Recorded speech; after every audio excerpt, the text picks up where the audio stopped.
ক্রাশকে চুমু অথবা থাপ্পড় দেওয়ার মতো সাংঘাতিক লেভেলের ডেয়ার দেওয়া হয়েছে আমাকে। বিশ্বাস করেন, ক্রাশকে পছন্দ করি, কিন্তু চুমু খাওয়ার মতো দুঃসাহস আমার এই ছোট্ট মনে নেই। কথায় আছে না, ঘরের শত্রু বিভীষণ, কিন্তু আমার হচ্ছে ক্লাস শত্রু, কোচিং শত্রু এবং প্রাইভেট শত্রু। এই শত্রু কারা বোঝেননি? আমার বান্ধবীরা। সুযোগ পেয়ে এমন ধোলাই যে দেবে তা আমি কল্পনাতেও আনিনি। যাকে বন্ধুমহলে আমি বেশ সাহসী মেয়ে। ভয়ে নেতিয়ে যাওয়ার বিষয়টা হাসি ঠাট্টার মধ্যে পড়ে যাবে। কারো হাসির পাত্রী তো আমি হতে পারবো না। দেখাই যাক এই ডেয়ারটাতে আমি জয়ী হতে পারি কিনা। যেহেতু চুমু খাওয়া সম্ভব নয়, তাই থাপ্পড় দেব বলেই ঠিক করলাম। ভাবতেই কষ্ট লাগছে। ক্রাশ আর আমি এক অ্যাপার্টমেন্টে থাকি এবং পাশাপাশি ফ্ল্যাটে। আমার বাবা সরকারি চাকরিজীবী। তার বদলির জন্যই আমাদের বাংলাদেশের প্রায় সব জেলাতেই ঘুরে বেড়াতে হয়। ছোট পরিবার হওয়ায় খুব বেশি সমস্যাও হয় না, কিন্তু মা ভীষণ রাগ করেন। বারবার ঘর গোছানোর কাজ তার বিরক্ত লাগে। শুধু কি তাই, কাজের লোক খুঁজে পাওয়াও দায়। ক্লাস 9-এ ওঠার পর কুমিল্লা থেকে বদলি হয়ে এলাম সিলেটে। পুরনো বন্ধু বান্ধবীদের ছেড়ে আসতে ভীষণ কষ্ট হয়েছিল, কিন্তু কিছুই করার নেই। ছোটবেলা থেকেই তো এইভাবে ঘুরছি। 1 বছর যাবৎ অন্য এলাকায় ছিলাম, কিন্তু কিছুদিন ধরে নতুন অ্যাপার্টমেন্টে এসেছি। দ্বিতীয় দিনই ক্রাশের সঙ্গে দেখা হয়েছিল, আর সেদিনই তাকে প্রথম দেখে আমি শেষ। যাকে রোমিও ভাষায় বলে ফিদা। বয়স কম বিধায় আবেগে ভেসে যাওয়ার মতো অবস্থা হয়েছিল। আমাদের প্রথম দেখা কোনো সিনেমাটিকভাবে হয়নি। শুনুন কি হয়েছিল সেদিন। এখানে নতুন বাসায় কাজের লোক পাইনি আমরা, তাই ঘরের কাজ মাকে একাই করতে হতো। বাড়ির একমাত্র মেয়ে এবং একমাত্র সন্তান হওয়ায় আকাশসম ভালোবাসার সঙ্গে আমার রয়েছে বাড়াবাড়ি রকমের স্বাধীনতা। কখনো কোনো কাজে আমার হাত রাখতে হয় না। পুরো 2 দিন লেগেছিল আমাদের ঘর গোছাতে। ময়লা অনেক জমে গিয়েছিল। এত ময়লা ঘরে রাখা সম্ভব নয়। অ্যাপার্টমেন্টের নিচে ডাস্টবিন রয়েছে। আমি ভাবলাম এত কাজ করে তো মা ক্লান্ত, আমি গিয়ে বরং ময়লাগুলো ফেলে আসি। মা প্রথমে রাজি হতে চাইলেন না, কিন্তু আমিও তো হাল ছাড়ার পাত্রী নই। সত্যি বলতে সেদিন হাল ছেড়ে দেওয়াটাই আমার জন্য উত্তম ছিল। তাহলে এত লজ্জাকর পরিস্থিতিতে আমায় পড়তে হতো না।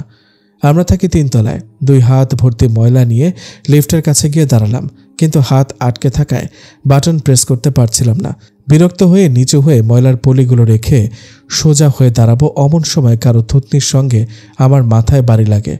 ইস, হুট করে যেন ঝড় বয়ে গেল। আমি এত ব্যথা পেয়েছি, না জানি ওই লোকের থোঁতার কি অবস্থা। চোখ মুখ কুঁচকে ফেলেছিলাম। মাথা ডলতে ডলতে সামনে তাকাতে একজন পুরুষের গলা দৃশ্যমান হলো। কি আজব, লোকটা এত লম্বা নাকি? লোকটা অত লম্বা হবে কিনা জানি না, তবে আমি একটু বেটে, আবার ততটাও নই। ঠিক 5 ফুট। আমি এবার তার মুখের দিকে তাকাতে ব্যথায় বিকৃত করা আমার মুখ হা হয়ে যায়। এত সুন্দরও কোনো মানুষ হয়? সরি, এখানে হবে এত সুন্দরও কোনো ছেলে মানুষ হয়? ছেলেরা সুন্দর হলে আমার কেন জানি হিংসা লাগে। ছেলেরা কেন সুন্দর হবে? সুন্দর হবে শুধু মেয়েরা, আর ছেলেরা ভালোবেসে তখন তাদের নাম দেবে মায়াবতী অথবা মায়াবিনী। ভাববেন না উনি সেই মাত্রায় সুন্দর অথবা ফর্সা। আমি ওনার সৌন্দর্যের বর্ণনা দিচ্ছি, শুনুন। ওনার গায়ের রং শ্যাম, উচ্চতায় 5 ফুট 6 কিংবা 7 হবে, বড়জোর 8ও হতে পারে, নট শিওর। কিন্তু নাকের পাশে একটা তিল আছে, ছোট্ট। হায়, ঘায়েল আমি। আরও একবার ঘায়েল হলাম তার কণ্ঠস্বর শুনে। তিনি বললেন, সরি, আপনি ব্যথা পাননি তো? আমার মনের ভেতর তখনই ধ্রিম ধ্রিম আওয়াজে কালবৈশাখীর প্রবল ঝড় বইছে। ঝড়ে গাছপালা নুয়ে যাওয়ার মতো স্বপ্নের জগতে আমিও বোধহয় এদিক সেদিক দুলছিলাম। তার প্রশ্নে নিজেকে স্বাভাবিক রাখার আপ্রাণ চেষ্টা করে বললাম, তারপর সে আগে লিফটে উঠল। আমি লিফটে উঠব, তখন মনে পড়ে গেল আমার ময়লার কথা। ইস, এই ময়লা নিয়ে এখন লিফটে উঠব, তাও ক্রাশের সাথে? ধুর ছাই বলে লজ্জা শর্মের মাথা খেয়ে ময়লা নিয়ে লিফটে উঠলাম। তিনি লিফটের এক মাথায় আর আমি লিফটের অন্য মাথায়, মাঝখানে ময়লা। সত্যি বলতে ময়লাগুলোকে ভিলারি মনে হচ্ছিল আমার। একটু পরপর তাকে আর চোখে আমি দেখছিলাম। প্রথম ভালো লাগা বলে কথা, সে কি অনুভূতি! আমি খেয়াল করলাম উনি কেমন যেন আনইজি ফিল করছে। আরও অবাক করার বিষয় হলো, ওনার চোখ দেখে মনে হচ্ছিল উনি কিছু বলতে চাচ্ছে, কিন্তু বলতে পারছে না। তাহলে কি উনিও? ইস, ভাবতেই তো কেমন জানি আনন্দ আনন্দ লাগছে। মনে মনে গানও গিয়েছিলাম সেদিন। শোনো গো দক্ষিণ হাওয়া, প্রেমে পড়েছি আমি। পুরো গান শেষ হওয়ার আগেই লিফট খুলে গেল। ক্রাশের আগে আমি ময়লা নিয়ে বের হলাম। একেবারে ছেঁচড়া সাজাটা তো বেহায়াপনা মনে হবে, তাই না? ক্রাশ এলো আমার পিছু পিছু। ডাস্টবিনে ময়লাগুলো ফেলেই আবার ফিরে আসছিলাম। তখন ওনার মুখোমুখি হয়ে গেলাম। অনিচ্ছা নিয়ে পাশ কাটিয়ে চলে আসার সময় উনি পিছু ডেকে বললেন, শুনুন। ওনার ডাক শুনে মনে হচ্ছিল আমি আকাশে বাতাসে উড়ছিলাম। লজ্জা মিশ্রিতভাবে হেসে আমি বললাম, জি। উনি তখনও আনইজি ফিল করছিলেন। এরপর জড়তা কাটিয়ে বলল, আসলে কথাটা বলা ঠিক হবে কিনা বুঝতে পারছি না। কি যে বলো তুমি, তুমি বলো না কি বলবে। আমার নাম জানতে চাও নাকি নাম্বার চাও? কোনটা চাও বলো বলো। মনে মনে পুলকিত হয়ে বললাম আমি। ক্রাশ আমাকে অবাক করে দিয়ে বলল, আপনি যেই ফ্লোরে কাজ করেন আমরাও ওই ফ্লোরে থাকি। যদি আপনার বর্তমান কাজের পাশাপাশি আমাদের কিছু ছুটা কাজ করে দিতেন তাহলে খুব উপকার হতো। আমাদের ছুটা কাজের মেয়েটা প্রেগন্যান্ট, তাই কাজটা ছেড়ে দিয়েছে। এখনকার সময়ে কাজের লোক পাওয়া খুব ভার, তাই আপনাকেই বললাম। সবাই যেরকম বেতন দেয় আমি তার থেকে একটু বেশিই দেব, করবেন? বিশ্বাস করেন ওই মুহূর্তে আমার ইচ্ছে করছিল কোনো কচু গাছ দেখে সেখানেই ঝুলে পড়ি। শেষমেশ ক্রাশ আমাকে কাজের মেয়ে বানিয়ে দিল। মাবুদ, এই দিন দেখার আগে রাত হলো না কেন? তাহলে আমি ঘুমিয়ে পড়তাম। ওই দিনও আমায় দেখতে হতো না। ভেতরে ভেতরে খুব কাঁদছিলাম, মন কাঁদছিল আর কি। আমায় চুপ থাকতে দেখে উনি বললেন, চুপ করে আছেন যে? কথা বলতে গিয়ে খেয়াল করলাম বাচ্চাদের মতো আমার ঠোঁট উল্টে যাচ্ছে, কণ্ঠস্বর রোধ হয়ে রয়েছে, কথা কেমন জড়িয়ে জড়িয়ে যাচ্ছে। এত নরম হলে তো চলবে না। তাই বিষাদিতভাবে কাট কাট গলায় বললাম, আমি কোনো কাজের মেয়ে না, আমরা এ বাড়িতে নতুন এসেছি। এরপর আর এক মুহূর্ত দেরি না করে ফ্ল্যাটে চলে গেলাম। ক্রাশের কি অবস্থা হয়েছিল সেটা আর আমি জানি না। নিজের রুমে এসে বারবার আয়নায় নিজেকে দেখছিলাম। আসলে নিজেকে ফকিন্নের মতো লাগছিল। তার মধ্যে হাতে ছিল ময়লা। ক্রাশেরই বা দোষ কি? রাগ কমে গেল আমার। এরপর থেকে প্রায়ই তাকে আমি লুকিয়ে লুকিয়ে দেখতাম। এই হচ্ছে ক্রাশের সাথে আমার প্রথম সাক্ষাৎ। ক্রাশের বিষয়ে এত কিছু বললাম, অথচ এখনও তার নামটাই বললাম না। ওনার নাম রুদ্র। নামটা সুন্দর না? হতেই হবে। যেখানে মানুষটা সুন্দর, মন সুন্দর, ব্যবহার সুন্দর, সেখানে নাম তো সুন্দর হবে। আর আমি নবনী। হ্যাঁ নবনী, আর কত দাঁড়িয়ে থাকবি, চল এবার। বাজখাই গলায় কথাটি বলল আমার পরম বন্ধু নামক শত্রু তিথি। শত্রু বললাম তার কারণ হচ্ছে এই সাংঘাতিক লেভেলের বিশ্রী ডেয়ারটা তিথি আমায় দিয়েছে। আগের বার ওকে যে ডেয়ার দিয়েছিলাম সেটারই শোধ আজকে তুলেছে। অসভ্য। ওকে কি ডেয়ার দিয়েছিলাম সেই গল্প অন্যদিন করব। আমি ভাবছি আজকের কথা। এই কাজটা আমি কিভাবে করব? কত আশা নিয়েছিলাম ক্রাশ আমায় নিজে প্রপোজ করবে, প্রেম হবে, বিয়ে হবে, সংসার হবে। তা বোধহয় আর হবে না। এত কি ভাবছিস দাঁড়িয়ে দাঁড়িয়ে? যতই ভাবিস লাভ হবে না কিছু। ডেয়ার পূরণ করতেই হবে, বলল তিথি। তিথির সঙ্গে তাল মেলালো আমার বাকি বন্ধু নামক শত্রুরাও। আমি কটমট করে বললাম, করব। আমি কি এত ভীতু নাকি? তবে মনে রাখিস, আমার না হওয়া প্রেমটা ভেঙে যাওয়ার জন্য দায়ী তোরাই থাকবি। কোনোদিন ভালো হবে না তোদের। তোর মতো বান্ধবী থাকলে এমনিও জীবনে ভালো কিছু আশা করা যায় না। বেশি দেরি করলে কিন্তু আজ আর তার সাথে দেখা হবে না। কেমন বান্ধবী দেখলেন আপনারা? আমায় কাদায় ফেলে এমন ভাব করছে যেন ওদের পায়ে কাঁদা লেগেছে। যাগ্গে সেসব। এখন ক্রাশকে কিভাবে থাপ্পড় দেব বলুন তো? থাপ্পড় দিলে প্রেম হওয়ার সম্ভাবনা একদমই থাকবে না। তাছাড়া এভাবে হুট করে থাপ্পড় দেওয়ার মানে হয় বলেন? আচ্ছা, থাপ্পড় না দিয়ে যদি চুমু দেই তাহলে কেমন হয়? হাঁটতে হাঁটতে ভাবলাম, গিয়ে বলবো একটা চুমু খাই আপনাকে। একছি কীরকম সস্তা আপনার। ইংরেজিতে বলবো আই ওয়ান্না কিস ইউ। না, খুবই বেহায়াপনা মনে হচ্ছে। উনি আমাকে খারাপ মেয়ে ভাববে, এটা ভেবেই খারাপ লাগছে। ডেয়ার বরং বাদ দিই, এবার না হয় হার মেনে নিলাম। কি বলেন? আমার হার মানার কথা বলার আগেই তিথি আমাকে সামনের দিকে ঠেলে দিয়ে বলল, ওই যে রুদ্র ভাই আসছে, যা তাড়াতাড়ি। মানে একটা কথা ছিল তিথি, পরে কথা শুনবো, আগে ডেয়ার পূরণ কর, যা। এক প্রকার ঠেলে ঠেলে আমায় পাঠিয়ে দিয়ে ওরা গাছের আড়ালে লুকিয়ে রইল। এদিকে ভয়ে আমার হাত পা কাঁপছে, শরীরে জ্বরও মনে হয় চলে এসেছে। রুদ্র পার্কিং লটের বিপরীতে থাকা একটা বেঞ্চিতে বসলো। বেঞ্চের সাথে লাগানো একটা রঙ্গন ফুল গাছ। পুরো গাছটিতে থোকা থোকা লাল রঙ্গন ফুল ফুটে রয়েছে। মুখের মাস্কটা ঠিকমতো লাগিয়ে ধীর পায়ে আগানো শুরু করলাম। ওই দিনের পর রুদ্রর সঙ্গে সরাসরি আর দেখা হয়নি। আমি তাকে লুকিয়ে লুকিয়ে দেখতাম। একবার দেখাতে চেহারা মনে থাকার কথা নয়, তবুও রিস্ক নিতে চাই না বলে মাস্ক পরে নিয়েছি। যতই তার দিকে এগোচ্ছি ততই হৃদস্পন্দনের শব্দ প্রবলভাবে শুনতে পাচ্ছিলাম। তখন দেখলাম কয়েকজন ছেলে রুদ্রের সামনে গিয়ে দাঁড়ালো। হ্যাংলা পাতলা রোগা করে তাল গাছের মতন লম্বা এক ছেলে অন্য একটি ছেলের শার্টের কলার ধরে রেখেছে। আমি আর না এগিয়ে দাঁড়িয়ে পড়লাম। আমাদের দূরত্ব এখন বেশি নয়। এখান থেকে ওদের কথোপকথন আমি শুনতে পাচ্ছিলাম। তাল গাছের মতো লম্বা ছেলেটি বলল, রুদ্র, পাইছি শালারে। সেদিন কি বলছিল মনে নাই? রুদ্র আনমনে ফোন টিপছিল। রুদ্র হুট করে ফোনটা অফ করে ঝড়ের বেগে থাপ্পড় বসিয়ে দিল মাঝখানে ছেলেটিকে। ছেলেটা কাঁচুমাচু ভঙ্গিতে দাঁড়িয়ে রয়েছে, কেঁদে ফেলবে ভাব। রুদ্র বসা থেকে উঠে দাঁড়িয়ে বলে, শালা, সেদিন তো খুব পাওয়ার দেখিয়েছিলি, আমায় নাকি মারবি? মার দেখি আমায়, দেখি তোর গায়ে কত জোর। কথা শেষ করে নাক বরাবর দিল আরেক খুশি। খেয়াল করলাম আমার হাত পা কাঁপছে। মানে সিরিয়াসলি, এই ছেলেকে আমি থাপ্পড় মারতে এসেছিলাম, তাও বিনা দোষে? রুদ্রর বাঘের থাবার মতো একটা থাপ্পড় যদি আমার গালে পড়ে তাহলে তো আমি এখানেই কাইত। আল্লাহ বাঁচিয়েছে যে এই ঘটনাটা আগেই ঘটেছে, নয়তো নবনী তুই আজকে মরতি। ছেলেগুলো চলে গেছে। রুদ্র ঘুরে ফিরে তাকাতে আমি সঙ্গে সঙ্গে উল্টো পথে হাঁটা শুরু করি। তখনই পেছন থেকে ওর ডাক শুনতে পাই, এই মেয়ে, এই। হ্যাঁ, তোমাকেই বলছি, এদিকে এসো তো। আমার হাঁটু হিড়হিড় করে কাঁপছে। নবনী রে, তুই বোধহয় আজ শেষ। কেন ডাকছে সে? বন জঙ্গলের বিটপিন্যায় আমিও সে জায়গায় স্থির দাঁড়িয়ে রইলাম। মাঝে মাঝে ঝড়ো হাওয়া বাতাসে কিংবা মৃদু বাতাসে পাতাগুলো যেমন নড়ে চড়ে তাদের অস্তিত্ব জানান দেয়, আমার অবস্থাও এখন তেমনই। শুধু পার্থক্য এইটুকুই যে পাতারা মনের আনন্দে নড়ে আর আমি নড়ছি ভয়ে। নড়ছি না বলে কাঁপছি বলাটাই মানানসই। হ্যাঁ, রুদ্রের ভয়ে আমি কাঁপছি, কিন্তু তার দিকে ঘুরে দাঁড়ানোর মতো সাহস কিছুতেই সঞ্চার করতে পারছি না। আমি জানি আপনারা এখন আমায় ভীতু ভাবছেন, কিন্তু বিশ্বাস করুন, আমি মোটেও ভীতু নই, উপরন্তু বড্ড সাহসী। সেটা অবশ্য আস্তে আস্তে আপনারাও জেনে যাবেন। কিন্তু কথা হচ্ছে, এখন যে আমার কি থেকে কি হয়ে গেল তা বুঝতে পারছি না। তবে এতটুকু শিওর যে আমায় দেখতে এখন চুপসে যাওয়া বেলুনের মতোই দেখাচ্ছে। আমি তো আমার জায়গা থেকে নড়লাম না, ঠিক আছে, কিন্তু রুদ্র নিজেই এসে আমার সামনে দাঁড়ালো। এবার আমার হাত পায়ের সাথে সাথে দাঁত ঠোঁটও কাঁপতে শুরু করেছে। যে কেউ দেখলে ভাববে গরমের মধ্যে মাঘ মাসের শীত বোধ হয় আমার উপরেই হামলে পড়েছে। ডাকলাম যে শুনতে পাওনি?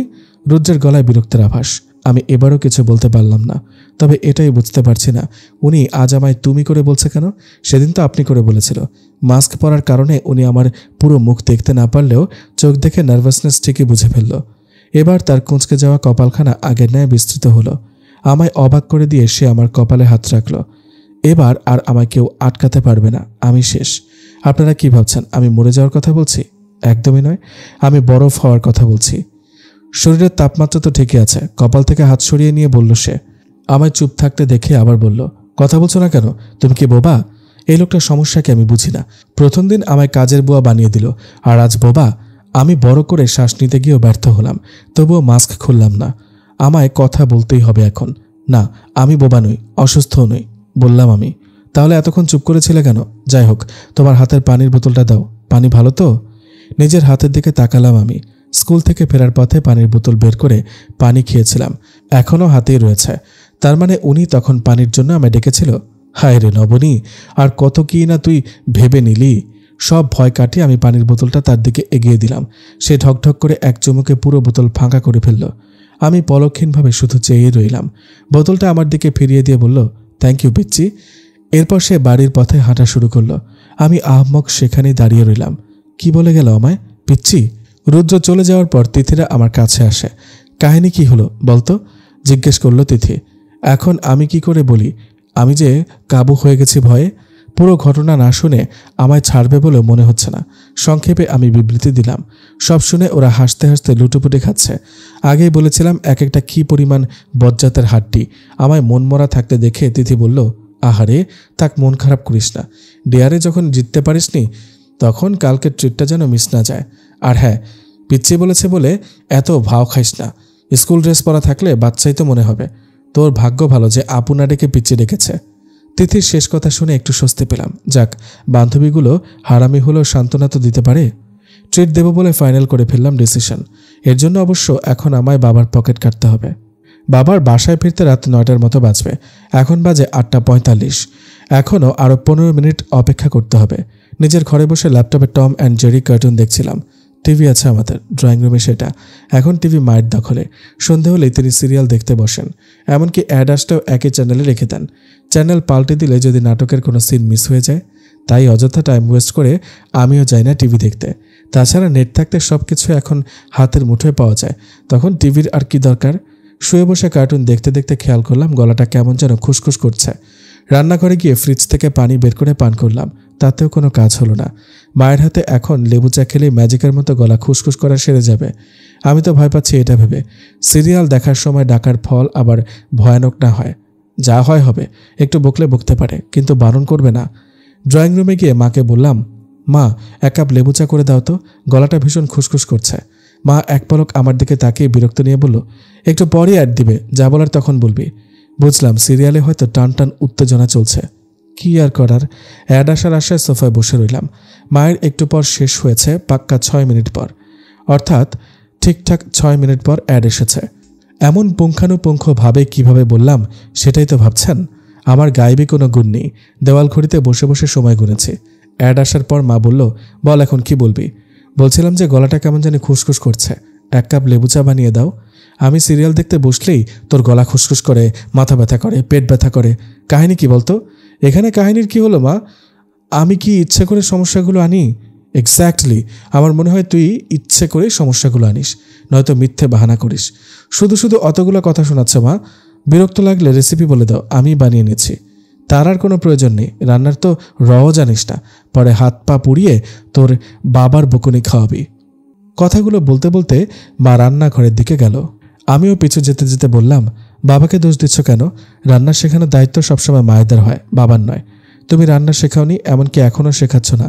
বাবার সাথে সাথে তুমিও আমায় বেশি আহ্লাদ দিয়ে ফেলছ। মা তখন খুন্তি হাতে নিয়ে বলল, বেশি বকবক করবি না নবনী, যা এখান থেকে। আমি রান্নাঘরের দরজার বাইরে ছিলাম, কথা বাড়ালাম না আর।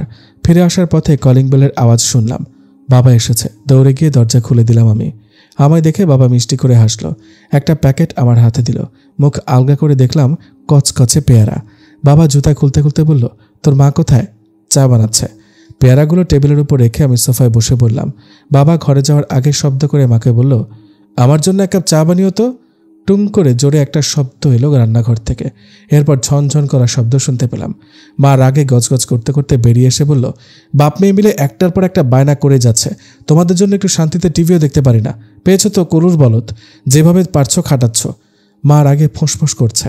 বুঝলাম রান্নাঘরে থালা বাসনগুলো মা ইচ্ছে করেই ফেলেছে। বাবা অসহায়ের মতো মুখ করে বলল, মাত্র একটা আবদারই তো করলাম, নয় না? এজন্য তুমি এতগুলো কথা শোনালে? বাবার এভাবে কথা বলায় আমার ভীষণ হাসি পেল। হাসলামও মুখ চেপে, কারণ মা দেখতে পেলে একদম রক্ষে নেই। মা কিন্তু হাসলো না, সে আবার রান্নাঘরে যেতে যেতে বলল, এই বয়সও তার ঢঙের শেষ নেই।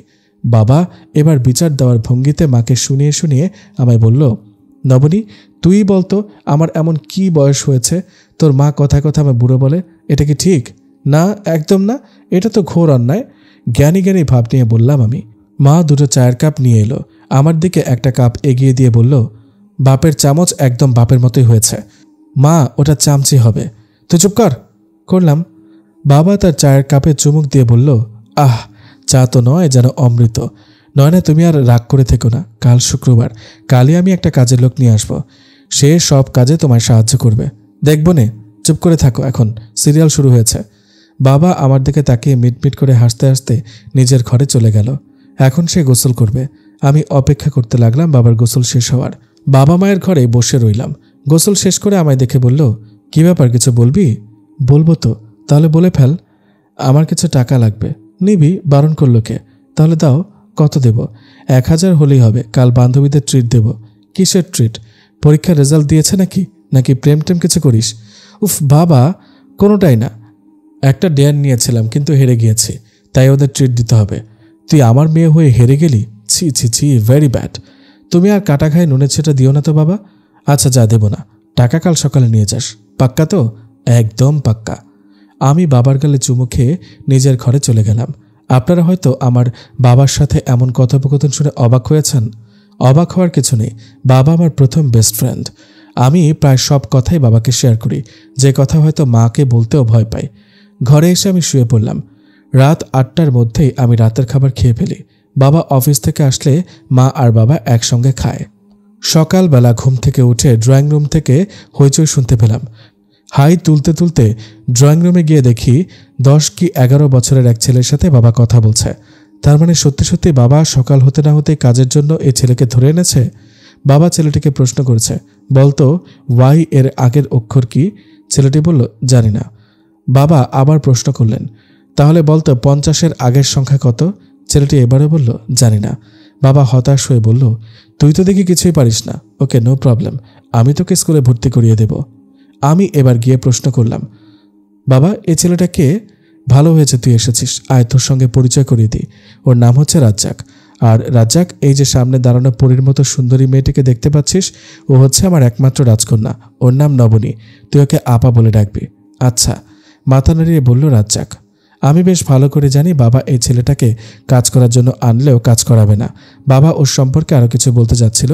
আমি দেওয়ালঘড়ির দিকে তাকিয়ে তাড়া দিয়ে বললাম, সময় নেই বাবা, গোসল করে রেডি হতে হবে। বাইরে থেকে ফিরে এসে তোমার গরিবের রাজ্জাকের সম্পর্কে সব শুনবো। গরিবের রাজ্জাক, বেশ ইন্টারেস্টিং নাম তো, বিড়বিড় করে বলল বাবা। ঘরে যাওয়ার আগে শুনতে পেলাম বাবা আবারও রাজ্জাককে প্রশ্ন করছে, আচ্ছা এটা বলতো, রি এর পরের অক্ষরটি কি? রাজ্জাক কি উত্তর দিয়েছে শুনতে পাইনি, তার আগে দরজা লাগিয়ে দিয়েছি। আমার ধারণা এবারও রাজ্জাক বলবে, জানি না। গোসল সেরে একদম রেডি হয়ে ঘর থেকে বের হলাম। বাবা তখন টেবিলে রাজ্জাককে নিয়ে নাস্তা খাচ্ছিল, মাও সেখানে উপস্থিত। আমায় রেডি দেখে মা বলল, এত সকালে কোথায় যাস? রেস্টুরেন্টে যাই মা, বান্ধবীদের ট্রিট দেব, বললাম আমি। 2 দিন একদিন পরপর শুধু ট্রিট, টাকা কি গাছে ধরে?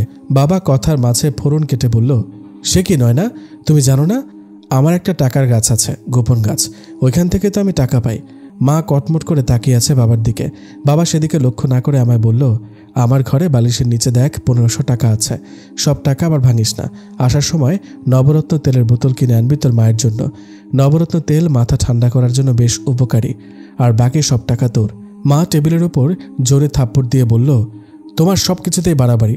আমার বাবা ভীষণ রসিক মানুষ, বাড়িতে থাকলে তার প্রথম এবং প্রধান কাজই হচ্ছে মাকে রাগানো। মানতেই হবে বাবা এই কাজটা খুব ভালো পারে। মা রেগে গেল প্রতিবার বাবার রসিকতায় আমি হেসে কুটি কুটি হয়ে যাই। মা রক্তচক্ষু নিক্ষেপ করে তাকায়, কিন্তু হাসি থামে না। কি করব বলুন? টাকা নিয়ে আমি দ্রুত ফ্ল্যাট থেকে বের হলাম। বলা যায় না কখন আবার মা হুঙ্কার দিয়ে বলে বসে, নবনী তুই এখন বাড়ি থেকে বের হবি না, খবরদার, আর এক পাও আগাবি না। মেন গেটের কাছে এসে দাঁড়িয়ে আশপাশে চোখ বুলালাম। আশ্চর্য, একটা ফাঁকা রিক্সাও নেই। এদিকে একটু পরপর তিথি ফোন করছে, ওরা রেস্টুরেন্টে এসে কখন থেকে নাকি বসে আছে। রাক্ষসের দল পেটুক এক একটা। কিছুক্ষণ অপেক্ষা করেও রিক্সা পেলাম না, তাই এগিয়ে গিয়ে ভাবলাম সিএনজি নিয়ে যাই, টাকা তো আছে। ভাগ্য ভালো থাকায় একটা সিএনজি পেয়েও গেলাম। ভেতরে ঢুকতে যাব তখনই ওপাশ থেকে আরেকটি ছেলে আমার সঙ্গে সিএনজিতে বসলো। ছেলেটি অন্য কেউ নয়, রুদ্র। কালো জিন্সের সাথে সাদা একটা টি শার্ট পরেছে, চুলগুলো জেল দিয়ে পরিপাটি করে আঁচড়ানো। অটোমেটিক আমার হাত বুকের বাম পাশে চলে গেল। স্পষ্ট বুঝতে পারলাম ঢিপ ঢিপ আওয়াজ হচ্ছে। আমায় অবাক করে দিয়ে রুদ্র হেসে ফেলল, মিষ্টি কণ্ঠে বলল, সরি আপনি যান। আমি তড়িঘড়ি করে বললাম, শুনুন শুনুন, সমস্যা নেই, আমি সামনেই নামবো, আপনি আসতে পারেন। আমিও সামনেই নামবো, আমি সাথে গেলে সমস্যা হবে না তো? একদম না, থ্যাংক ইউ। রুদ্র আমার পাশে এসে বসলো, মাঝখানে যথেষ্ট পরিমাণ দূরত্ব। রুদ্র আপন মনে ফোন চাপছে। সিএনজি চলা শুরু করেছে। আমি চোরের মতো আর চোখে বারবার রুদ্রকে দেখছি। কেমন ছেলে রে বাবা, কথা বলা তো দূরে থাক, ফিরেও তাকাচ্ছে না। না তাকাক, দুজনে যে একসঙ্গে একই সিএনজিতে যাচ্ছি এটা মনে করেই তো আমি মহা খুশি। কিন্তু অবাধ্য মনটা এর চেয়েও বেশি কিছু আবদার করছে, রুদ্রের সাথে কথা বলতে চাচ্ছে। আমি নিজেই নিজেকে বিদ্রুপ করে মনে মনে বললাম, কাল তো খুব ভয় পেলি, আর আজ কথা বলার জন্য এত উতলা হয়ে পড়েছিস কেন? মনকে বকেও বলে বোঝাতে ব্যর্থ হলাম। কাল রুদ্র রেগেছিল, কিন্তু আজ তো রেগে নেই। চোখের সামনে বারবার মিষ্টি হাসিটা ভেসে উঠছে। বলি কথা, গলাটা পরিষ্কার করে জিজ্ঞেস করলাম, আপনি কি আমায় চিনতে পেরেছেন? রুদ্র এবার ফোন থেকে দৃষ্টি সরিয়ে নিয়ে আমার দিকে তাকালো। যাক বাবা, তাও তো তাকালো। তারপর আবার ফোনের দিকে তাকিয়ে বলল, না তো, তবে একটু একটু চেনা চেনা মনে হচ্ছে, মানে চোখ দুটো আর কি। আমি হেসে ফেললাম। প্রথম দিনের কথা তার মনে নেই তাহলে? কাল যে আমার থেকে পানি খেলেন মনে নেই? বললাম আমি। রুদ্র মনে পড়ার ভঙ্গিতে বলল, ও আচ্ছা আচ্ছা, মনে পড়েছে এবার। স্কুল ড্রেস ছাড়া কিন্তু তোমায় বেশ বড় মনে হয়, এজন্যই বোধহয় প্রথম দিন আমায় কাজের বুয়া ভেবেছিলেন। রুদ্র ভ্রু কুঁচকে ফেলল, রাস্তার দিকে তাকিয়ে কিছু মনে করার চেষ্টা করছে, হয়তো সেদিনের কথাটাই। রুদ্র নিজে এবার শব্দ করে হেসে বলল, আল্লাহ, তার মানে ওই মেয়ে তুমি? সেদিনের জন্য সত্যি আমি দুঃখিত, আমি একদম বুঝতে পারিনি, আর সরি বলার সুযোগও দাওনি। ইটস ওকে, ব্যাপার না, আমার লুকটাই তখন এমন ছিল। তুমি রাগ করোনি তো? প্রথমে রাগ হয়েছিল, এরপর আয়নার সামনে গিয়ে ভালো করে নিজেকে পর্যবেক্ষণ করে দেখলাম আপনার দোষ নেই। রুদ্র এবারও হাসলো। এ ছেলে হেসে আমায় মেরে ফেলবে নাকি বুঝি না। সেদিনের পর তো তোমায় আর দেখলাম না। বাই দ্য ওয়ে, তোমার নাম কি? কিন্তু আমি আপনাকে প্রতিদিনই দেখতাম। আমার নাম নবনী। সুন্দর নাম। কোন ক্লাসে পড়ো? 10-এ। গুড। সিএনজি এসে রেস্টুরেন্টের সামনে থামে। আমার সঙ্গে রুদ্রও নামে। আমি অবাক হয়ে বললাম, আপনি এখানে নামলেন যে? আমিও তো রেস্টুরেন্টে যাব। কত মিল আমাদের। মনে মনে ময়ূর পেখম তুলে নাচছে। রুদ্র জোর করে আমার ভাড়াও দিয়ে দিল। দুজনে রেস্টুরেন্টের গেটের সামনে যাওয়ার পর একটা মেয়ে হাওয়ার বেগে উড়ে এসে রুদ্রকে জড়িয়ে ধরে। এই দৃশ্য দেখে আমার চোখ কোটর থেকে বেরিয়ে আসার উপক্রম। ইস রে, কেউ মনে হয় বুকের বাম পাশটায় তীর ঢুকিয়ে দিল। এই মেয়েটা আবার কে? রুদ্রর গার্লফ্রেন্ড? এই মেয়ের যদি রুদ্রের গার্লফ্রেন্ড হয় তাহলে সত্যি বলছি এখানে বসে হাত পা ছড়িয়ে আমি কাঁদব। আমার সান্ত্বনা দেওয়ার বাক্সগুলো যে কোথায়? প্লিজ রুদ্র, প্লিজ এই মেয়েকে এক ধাক্কায় পচা নর্দমায় ফেলে দাও। আচ্ছা, ওই মেয়ে যদি সত্যি রুদ্রের গার্লফ্রেন্ড হয় তাহলে আমার এখন কি করা উচিত? রুদ্র আমার মনের কথা বুঝেছিল কিনা জানি না, তবে ঠিক মেয়েটাকে ধাক্কা দিয়ে দূরে সরিয়ে দেয়। আমার ধারণা পাশে যদি কোনো নর্দমা থাকতো তাহলে মেয়েটির জায়গা এখন সেই নর্দমাতেই হতো। রুদ্র রাগি গলায় মেয়েটিকে বলল, তোর এই স্বভাব আমি বাদ দিতে বলেছি না? দেখলে একদম বান্দরের মতো গলায় ঝুলে পড়িস, বিরক্তিকর। গায়ে পড়ার স্বভাব আমার একদম ভাল লাগে না শিরিন। নেক্সট টাইম তোর এমন ব্যবহার দেখলে থাপ্পড় দিয়ে দাঁত ফেলে দেব। এই প্রথম রুদ্রের রাগ দেখে ভয় পাওয়ার বদলে আমার খুশি লাগছে। বেশ হয়েছে একদম। হতচ্ছাড়ি, আরও ধর জড়িয়ে। রুদ্র ওর বাকি বন্ধুদের নিয়ে রেস্টুরেন্টের ভেতর চলে যায়। শিরিন মেয়েটি কাঁচুমাচু ভঙ্গিতে দাঁড়িয়ে রয়েছে। এত মানুষের সামনে এভাবে অপমান করবে রুদ্র, এটা হয়তো একদম প্রত্যাশার বাইরে ছিল মেয়েটির। সবাই চলে গেলেও একটি মেয়ে রয়ে গেছে। সে শিরিনের কাঁধে হাত রেখে বলল, মন খারাপ করিস না, ভেতরে চল। রুদ্র সবসময় আমার সাথে এমন করে কেন? জিজ্ঞেস করলো শিরিন। পাশের মেয়েটি বলল, জানিসই তো রুদ্র কেমন, তবুও ওর সাথে আঠার মতো লাগতে যাস কেন? বিকজ আই লাভ হিম। তোর এই অতিরিক্ত বাড়াবাড়ির কারণে কবে জানি বন্ধুত্বটা নষ্ট হয়ে যায়। এর আগে কতগুলোরে ভালোবাসছিস, কতগুলো রিলেশনশিপও করেছিস। রুদ্র সব জানেও। তাছাড়া তোর প্রতি রুদ্রের রিলেশন করার মতো কোনো ইন্টেনশন নাই। এটা যত তাড়াতাড়ি বুঝবি ততই তোর জন্য ভালো। কথা শেষে শিরিনের মাথায় গাঁটটা মেরে মেয়েটিও ভেতরে চলে গেল। বিরক্তি নিয়ে সঙ্গে শিরিনও গেল। এতক্ষণ আমি ফোন টেপার ভং ধরে দাঁড়িয়েছিলাম, নয়তো ওদের কথোপকথনগুলো আর শুনতে পারতাম না। এই শাকচুন্নি তাহলে রুদ্রের বান্ধবী? এমন খাইস্টা মাইয়া ওর মতো ছেলের বান্ধবী হয় কেমনে? আমি তো সেটাই ভেবে পাচ্ছি না। থাক বাবা, আমার অত ভাবাভাবির কাজ নেই। এতটুকু তো শিওর হলাম যে রুদ্র শিরিনকে পাত্তা দেয় না, দেওয়া উচিত নয়, একদম নয়। রেস্টুরেন্টের ভেতর গিয়ে দেখলাম আমার বান্ধবীগুলো খাবার খাচ্ছে। মানে বুঝলাম না, আমি আসার আগে ওরা খাবার অর্ডার দিয়ে ফেলেছে? আমি এক সাইডে বসে জিজ্ঞেস করলাম, আমি আসার আগেই তোরা খাবার অর্ডার দিয়ে ফেললি, আবার আমায় রেখে খাচ্ছিস? লিমা খাওয়ার ফাঁকে একটু ব্রেক নিয়ে বলল, তোর জন্য আর কতক্ষণ ওয়েট করে থাকবো? ট্রিট দিবি বলে সকালে আমরা কেউ নাস্তা করিনি। বাবা, আমি যদি না আসতাম বিল কে দিতি? তুই যে আসবি আমরা সেটা জানি। ফাজিল হলেও কথা দিয়ে কথা রাখিস তুই, বলল তিথি। আমি উদাস হব নাকি ওদের চিবিয়ে খাবো বুঝতে পারছিলাম না। আমার ভালো মানুষের সুযোগ নিচ্ছে ওরা। এজন্য তথাকথিত একটা কথা আছে, আজকাল ভালো মানুষের দাম নেই। মনের দুঃখে বড় শ্বাস নিয়ে ওয়েটারকে ডাকতে যাব, তখন আমাদের অপোজিটে একটি টেবিলে এগিয়ে বসা রুদ্র ও ওর বন্ধুদের দেখতে পেলাম। আমার এখান থেকে রুদ্রকে সরাসরি দেখা যাচ্ছে। কি সুন্দর হেসে হেসে কথা বলছে ছেলেটা। তিথি আমার দিকে এক পলক তাকিয়ে বলে, ওই সিটে আগে আমি বসা ছিলাম, দেখলাম ওইখান থেকে রুদ্র ভাইকে দেখা যায়, তাই তোর জন্য ওই সিটে রেখে এখানে বসেছি। তিথির এই কথা শুনে আমি খুশি হয়ে গেলাম। ওর গাল ছুঁয়ে চুমু খেয়ে বললাম, ওলে আমার লাল গুড্ডু বান্ধবী। হুস, যা, ঢং করা লাগবে না আর। আমার জন্য আরেকটা বার্গার অর্ডার দিচ্ছি। তিথির জন্য বার্গার অর্ডার দিয়ে আমি চুপি রুদ্রকে দেখছিলাম। লুকিয়ে কয়েকটা ছবিও তুলে নিয়েছি। এত সুন্দর করে হাসে ছেলেটা। আমি আসার আগে অর্ধেক খাওয়া হয়ে গিয়েছিল ওদের, বাকি অর্ধেকও শেষ। আমি ট্রিট দিলাম, অথচ একটা কোল্ড ড্রিঙ্কস ছাড়া আমি আর কিচ্ছু খাইনি। খাবো কি করে? আমার পেট তো ভরে আছে খুশিতে। সব জায়গায় রুদ্রকে পাই, তাহলে ওকে দেখলে আমার খুশি লাগে আর পেট ভরে যায়। কি অদ্ভুত কথা না? তিথিরা ঢেকুর তুলে বলে, নবনী বিলটা তাড়াতাড়ি দিয়ে বাড়ি চল, বৃষ্টি হবে মনে হচ্ছে। আরে রুদ্র তো এখনো আছে। নাক মুখ কুচকে বললাম। লিমা আমার হাতে চিমটি কেটে বলল, সে কখন যাবে তার কোনো ঠিক আছে? তার আশায় বসে থাকলে বৃষ্টির কবলে পড়তে হবে। থাকিস তো পাশাপাশি অ্যাপার্টমেন্টে, মন চাইবে চলে যাবে। ধুর, রুদ্রকে রেখে যেতে ইচ্ছে করছিল না, কিন্তু আর বেশিক্ষণ থাকাও যাবে না। তাড়াতাড়ি বাড়ি না ফিরলে বাড়িতে মা কুরুক্ষেত্র বাঁধিয়ে দেবে। আকাশের অবস্থাও ভালো না, একবার বৃষ্টি শুরু হলে কখন থামবে তারও কোনো নিশ্চয়তা নেই। তাই রুদ্রকে রেখে বিল দিয়ে রেস্টুরেন্ট থেকে বের হয়ে এলাম। আমি বাদে বাকিদের বাড়ি অপোজিটে, অর্থাৎ আমায় একাই তখন বাড়ি ফিরতে হবে। ওরা একটা সিএনজি নিয়ে চলে যায় আর আমি রিক্সায় উঠে বসি। ভাগ্য এত খারাপ হবে বুঝতে পারিনি। হঠাৎ ঝুম বৃষ্টি শুরু হয়ে যায়। বৃষ্টি আর বাতাসের তোড়ে উড়ে যাওয়ার মতো অবস্থা আমার। এমনিতেও যা ওজন আমার, সবাই বলে আমি নাকি বাতাসের আগে চলি। আপা রিক্সাতে চলে না, হাওয়া শেষ। রিক্সাওয়ালার কথা শুনে মনে হচ্ছে বিশাল আকাশ এখন আমার মাথায় ভেঙে পড়বে, খান খান হয়ে যাবে ভেঙে। আমি অসহায় ভঙ্গিতে বললাম, মামা ট্রাই করে দেখেন আবার। টেরাই করে লাভ নাই আপা, আমার ভাড়া লাগবে না, আপনি তাড়াতাড়ি করে বাড়িতে যান গা। আমার অবস্থা এখন, আমি চিৎকার করিয়া কাঁদিতে চাহিয়া করিতে পারিনি চিৎকার। বেচারা রিক্সাওয়ালারই বা দোষ কি, ভাগ্যে ছিল এমন বিপদে পড়েছি। ভাড়া মিটিয়ে দিয়ে বৃষ্টির মধ্যে আমি হাঁটতে শুরু করি। বৃষ্টি শুরু হয়েছে বেশিক্ষণ হয়নি, অথচ এতেই প্রায় রাস্তা ডুবে যাওয়ার মতো অবস্থা। হাঁটতে হাঁটতে চায়ের টং দোকান যখন পাস করে গেলাম, পেছন থেকে কতগুলো ছেলের উস্কানিমূলক কথা শুনতে পেলাম। ঘাড় ঘুরিয়ে পেছনে তাকিয়ে দেখলাম 4 জন ছেলেকে বাজে বাজে কথা বলে যাচ্ছে আমায় শুনিয়ে শুনিয়ে। ভয়ের চেয়ে রাগ বেশি হচ্ছিল আমার। যদি পারতাম এখনই সবকটাকে পিটিয়ে মাটিতে পুঁতে দিতাম। একা পেয়ে যা নয় তাই বলে যাচ্ছে। আশেপাশে কোথাও যে দাঁড়াবো তারও কোনো উপায় নেই। আর একটা রিক্সাও চোখে পড়ল না। একটা রিক্সা অবশ্য এলো, কিন্তু ফাঁকা নয়। রিক্সাটি আমার সামনেই থামলো। আরও বেশি অবাক হলাম রুদ্রকে দেখে। সেদিনের সেই রণমূর্তির আবির্ভাব ওর চোখে মুখে। সঙ্গে আরেকজন ছেলে ছিল। 2 জন মিলে ওই ছেলেগুলোর দিকে এগিয়ে গিয়ে গালের দিল ঠাস করে থাপ্পড়। বাকি 2টা ভয়েই দৌড়। রুদ্র একটার কলার চেপে ধরে বলল, আবার এই এলাকায় মেয়েদের বিরক্ত করা শুরু করেছিস? মাফ চাই ভাই, আর হইব না। আরেকটি থাপ্পড় দিয়ে তবে রুদ্র ছেলেটিকে ছাড়ল। বিষয়টা আমার কাছে সিনেমাটিকে লাগলো। না না, মিরাক্কেল বলা যায় না। রুদ্র কাছে এসে জিজ্ঞেস করলো, বৃষ্টিতে ভিজে ভিজে বাড়ি ফিরছো কেন? একটা রিক্সা তো নিতে পারতে। নিয়েছিলাম, মাঝ রাস্তায় চাকার হাওয়া ফুস। মাথা নত করে বললাম আমি। তখন রুদ্রর হাসির শব্দ শুনতে পেলাম। হয়তো আমার শেষ কথাটি শুনেই হেসেছে। ওর হাসি দেখে আমিও মুচকি হাসলাম। রুদ্র হাসতে হাসতে বলল, আচ্ছা যাও, রিক্সায় ওঠো।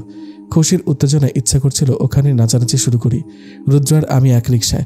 ওর বন্ধুর দিকে তাকিয়ে অবশ্য একটুখানি খুশি কমে গেল। থাক, ব্যাপার না, আমাদের মাঝে সে দুধপাত। আমি আগে আগে গিয়ে রিক্সায় বসলাম। রুদ্র এগিয়ে এসে রিক্সাওয়ালাকে বলল, মামা একদম বাড়ির সামনে নামাই দিবেন। আচ্ছা, বলল রিক্সাওয়ালা। রুদ্র এটা কি বলল? আমি যে খুশিতে মনে মনে নাচলাম, এগুলো সব বৃথা গেল। আপনারা যাবেন না? সাহস করে জিজ্ঞেস করে ফেললাম। রুদ্র বলল, হ্যাঁ, আমরা হেঁটে যেতে পারবো, তুমি সাবধানে যাও। রিক্সা চলা শুরু করে। এদিকে রাগে গজগজ করি আমি। বৃষ্টিও মনে হয় মাথার আগুন নেভাতে পারবে না। স্বগতোক্তি করে বলে ফেললাম, ধ্যাত, পুরো কাক ভেজা হয়ে বাড়ি ফেরার দরুন ইচ্ছে মতো মায়ের বকুনি খেলাম কতক্ষণ। ব্যাপার না, বকবে তিনি, আদরও করবে তিনি। আমি জামা কাপড় পাল্টে ড্রয়িং রুমে এসে বসলাম। বাবা আর রাজ্জাকও ড্রয়িং রুমে বসেছিল। মা এখন রান্নাঘরে। আমি শিওর সে আমার জন্য এখন গরম দুধ নিয়ে আসবে। এই খাদ্যটা অপছন্দ হওয়া সত্ত্বেও শুধুমাত্র বকা খাওয়ার ভয়ে গিলতে হবে। দুধের গ্লাসটা আমার সামনে রেখে বলল, কোনো রকম বাহানা না করে দুধটুকু খেয়ে নাপা এক্সট্রা খেয়ে নিবি, তারপর একটা ঘুম দিবি। আমি কিছু বললাম না। বাবা বললেন, তোকে যে নবরত্ন তেল আনতে বলেছিলাম আনিসনি? না, মনে ছিল না। ভুল করে ফেললি রে। এখন তোর মায়ের মাথা ঠান্ডা করবো কি করে বলতো? তুমি চুপ করে থাকো, সবসময় শুধু রসিকতা, ধমক দিয়ে বলল মা। বাবা ঠোঁটের উপর আঙুল রেখে বলল, এই যে আমি চুপ হলাম। দুধটুকু খেয়ে ওষুধ মুখে নিয়ে নিজের ঘরে চলে আসি। জানলা দিয়ে ওষুধটা ফেলে দিয়ে বিছানায় শুয়ে পড়লাম। আসলে এখন প্রচুর ঘুম আসছে। ঘুম ভেঙেছে ঠিক 3টায়। আকাশ এখনো থম মেরে আছে, কিন্তু বৃষ্টি হচ্ছে না। ভাবলাম যাই, গিয়ে ছাদে একটু হেঁটে আসি। ফ্রেশ হয়ে ঘর থেকে বের হয়ে দেখলাম রাজ্জাক চুপচাপ বসে আছে। আমি বললাম, এই রাজ্জাক, ছাদে যাবি? জামু, চল তাহলে। রাজ্জাককে নিয়ে ছাদে এসে দেখলাম পরিবেশটা অনেক বেশি সুন্দর। ছাদের এক এক কোণায় পানি জমে রয়েছে। জুতা খুলে পানির ওপর পা রেখে হাঁটছিলাম। ভালো লাগছিল খুব। ছাদে অনেকগুলো গাছ লাগানো রাখা। কারা লাগিয়েছে জানি না, কিন্তু বৃষ্টির পানিতে ভিজে যাওয়া গাছগুলোকে অনেক বেশি সুন্দর লাগছে। গাছের পাতায় লেগে থাকা বৃষ্টির পানি ছুঁয়ে দিলাম আমি। পেছনে ঘুরে রাজ্জাককে ডাকতে গিয়ে দেখলাম আমাদের থেকে কিছুটা দূরে একটা ছেলে দাঁড়িয়ে আছে। এমনভাবে তাকিয়ে আছে যেন গিলে খেয়ে ফেলবে। ছেলেটা রাজ্জাকের বয়সী হবে। কোমরে হাত রেখে আমি জিজ্ঞেস করলাম, কি পিচ্ছি, এভাবে তাকিয়ে আছো কেন? ছেলেটা আমার দিকে এগিয়ে এসে নিজের চুলের মাঝে হাত বুলিয়ে বলে, মোটেও আমি কোনো পিচ্ছি নই। তুমি যে গাছের পাতা ধরলে ওটা আমার গাছ। হ্যাঁ তো, আমার গাছ কেউ ধরুক, এটা আমি পছন্দ করি না।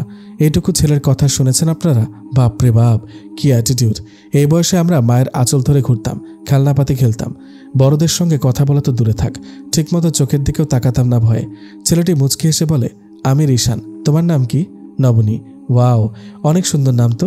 আমাদের ক্লাসে একটা মেয়ে আছে, ব্যাপক সুন্দরী। ওর নাম হলো অবনী। তোমার নামের সঙ্গে কিন্তু মিল আছে। এই ছেলের কথাবার্তার স্টাইল শুনে মনে হচ্ছিল ঠাস করে গালে একটা থাপ্পড় বসিয়ে দিই। বেয়াদব ছেলে।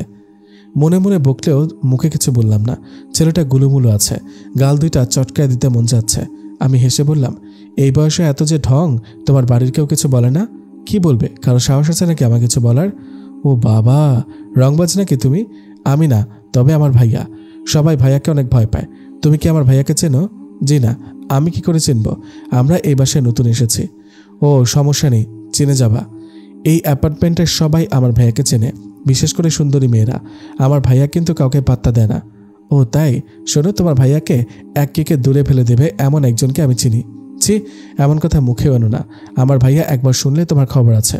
হুস, নবরী কাউকে ভয় পায় না। আচ্ছা বেশ, যার কথা বলছো সে তোমার কে হয়? বললাম তো এবার বিপাকে। আমি তো বলছিলাম রুদ্রর কথা। এখন কি করে বলি সে আমার কি হয়? এখন যদি বানিয়ে কোনো কথা বলি আর সেটা যদি রুদ্রর কানে যায়, তাহলে থাপড়িয়ে আমার গাল লাল করে ফেলবে শিওর। তাই মিথ্যা অজুহাত দেখিয়ে বললাম, এই রে, কত সময় পার হয়ে গেল। যাই এখন, পরে তার সঙ্গে তোমার দেখা করিয়ে দেব। এরপর রাজ্জাককে নিয়ে হাঁটা ধরলাম। সিঁড়িঘরের সিঁড়ি দিয়ে নামার সময় আচমকা প্লাজোতে পাড়া লেগে যায়। টাল সামলাতে না পেরে আমিও উপর হয়ে একেবারে পড়ে যাই। তখন কোনো বেচারা যে উপরে আসছিল আমি জানি না। ভয়ে চোখ বন্ধ করে ফেলেছিলাম, কিন্তু আমার সঙ্গে সঙ্গে কষ্ট পোহাতে হলো সেই বেচারাকেও। একদম সিঁড়ি দিয়ে গড়িয়ে গড়িয়ে নিচে ফ্লোরে এসে ঠেকলাম। বিশ্বাস করেন, যেই ব্যক্তি একবার সিঁড়ি থেকে নিচে পড়েছে সেই ব্যক্তি কখনো মুভিতে এই সিন দেখলে সেটাকে রোম্যান্টিক সিন বলবে না। ভাববেন না যে নায়ক নায়িকার মতো একসাথে গড়িয়ে পড়েছি। শুধু এতটুকুই বুঝতে পেরেছি, আমার জন্য আরেকজনকেও পড়তে হয়েছে। হাড় হাড্ডি বোধ হয় সব এক হয়ে গেল আমার।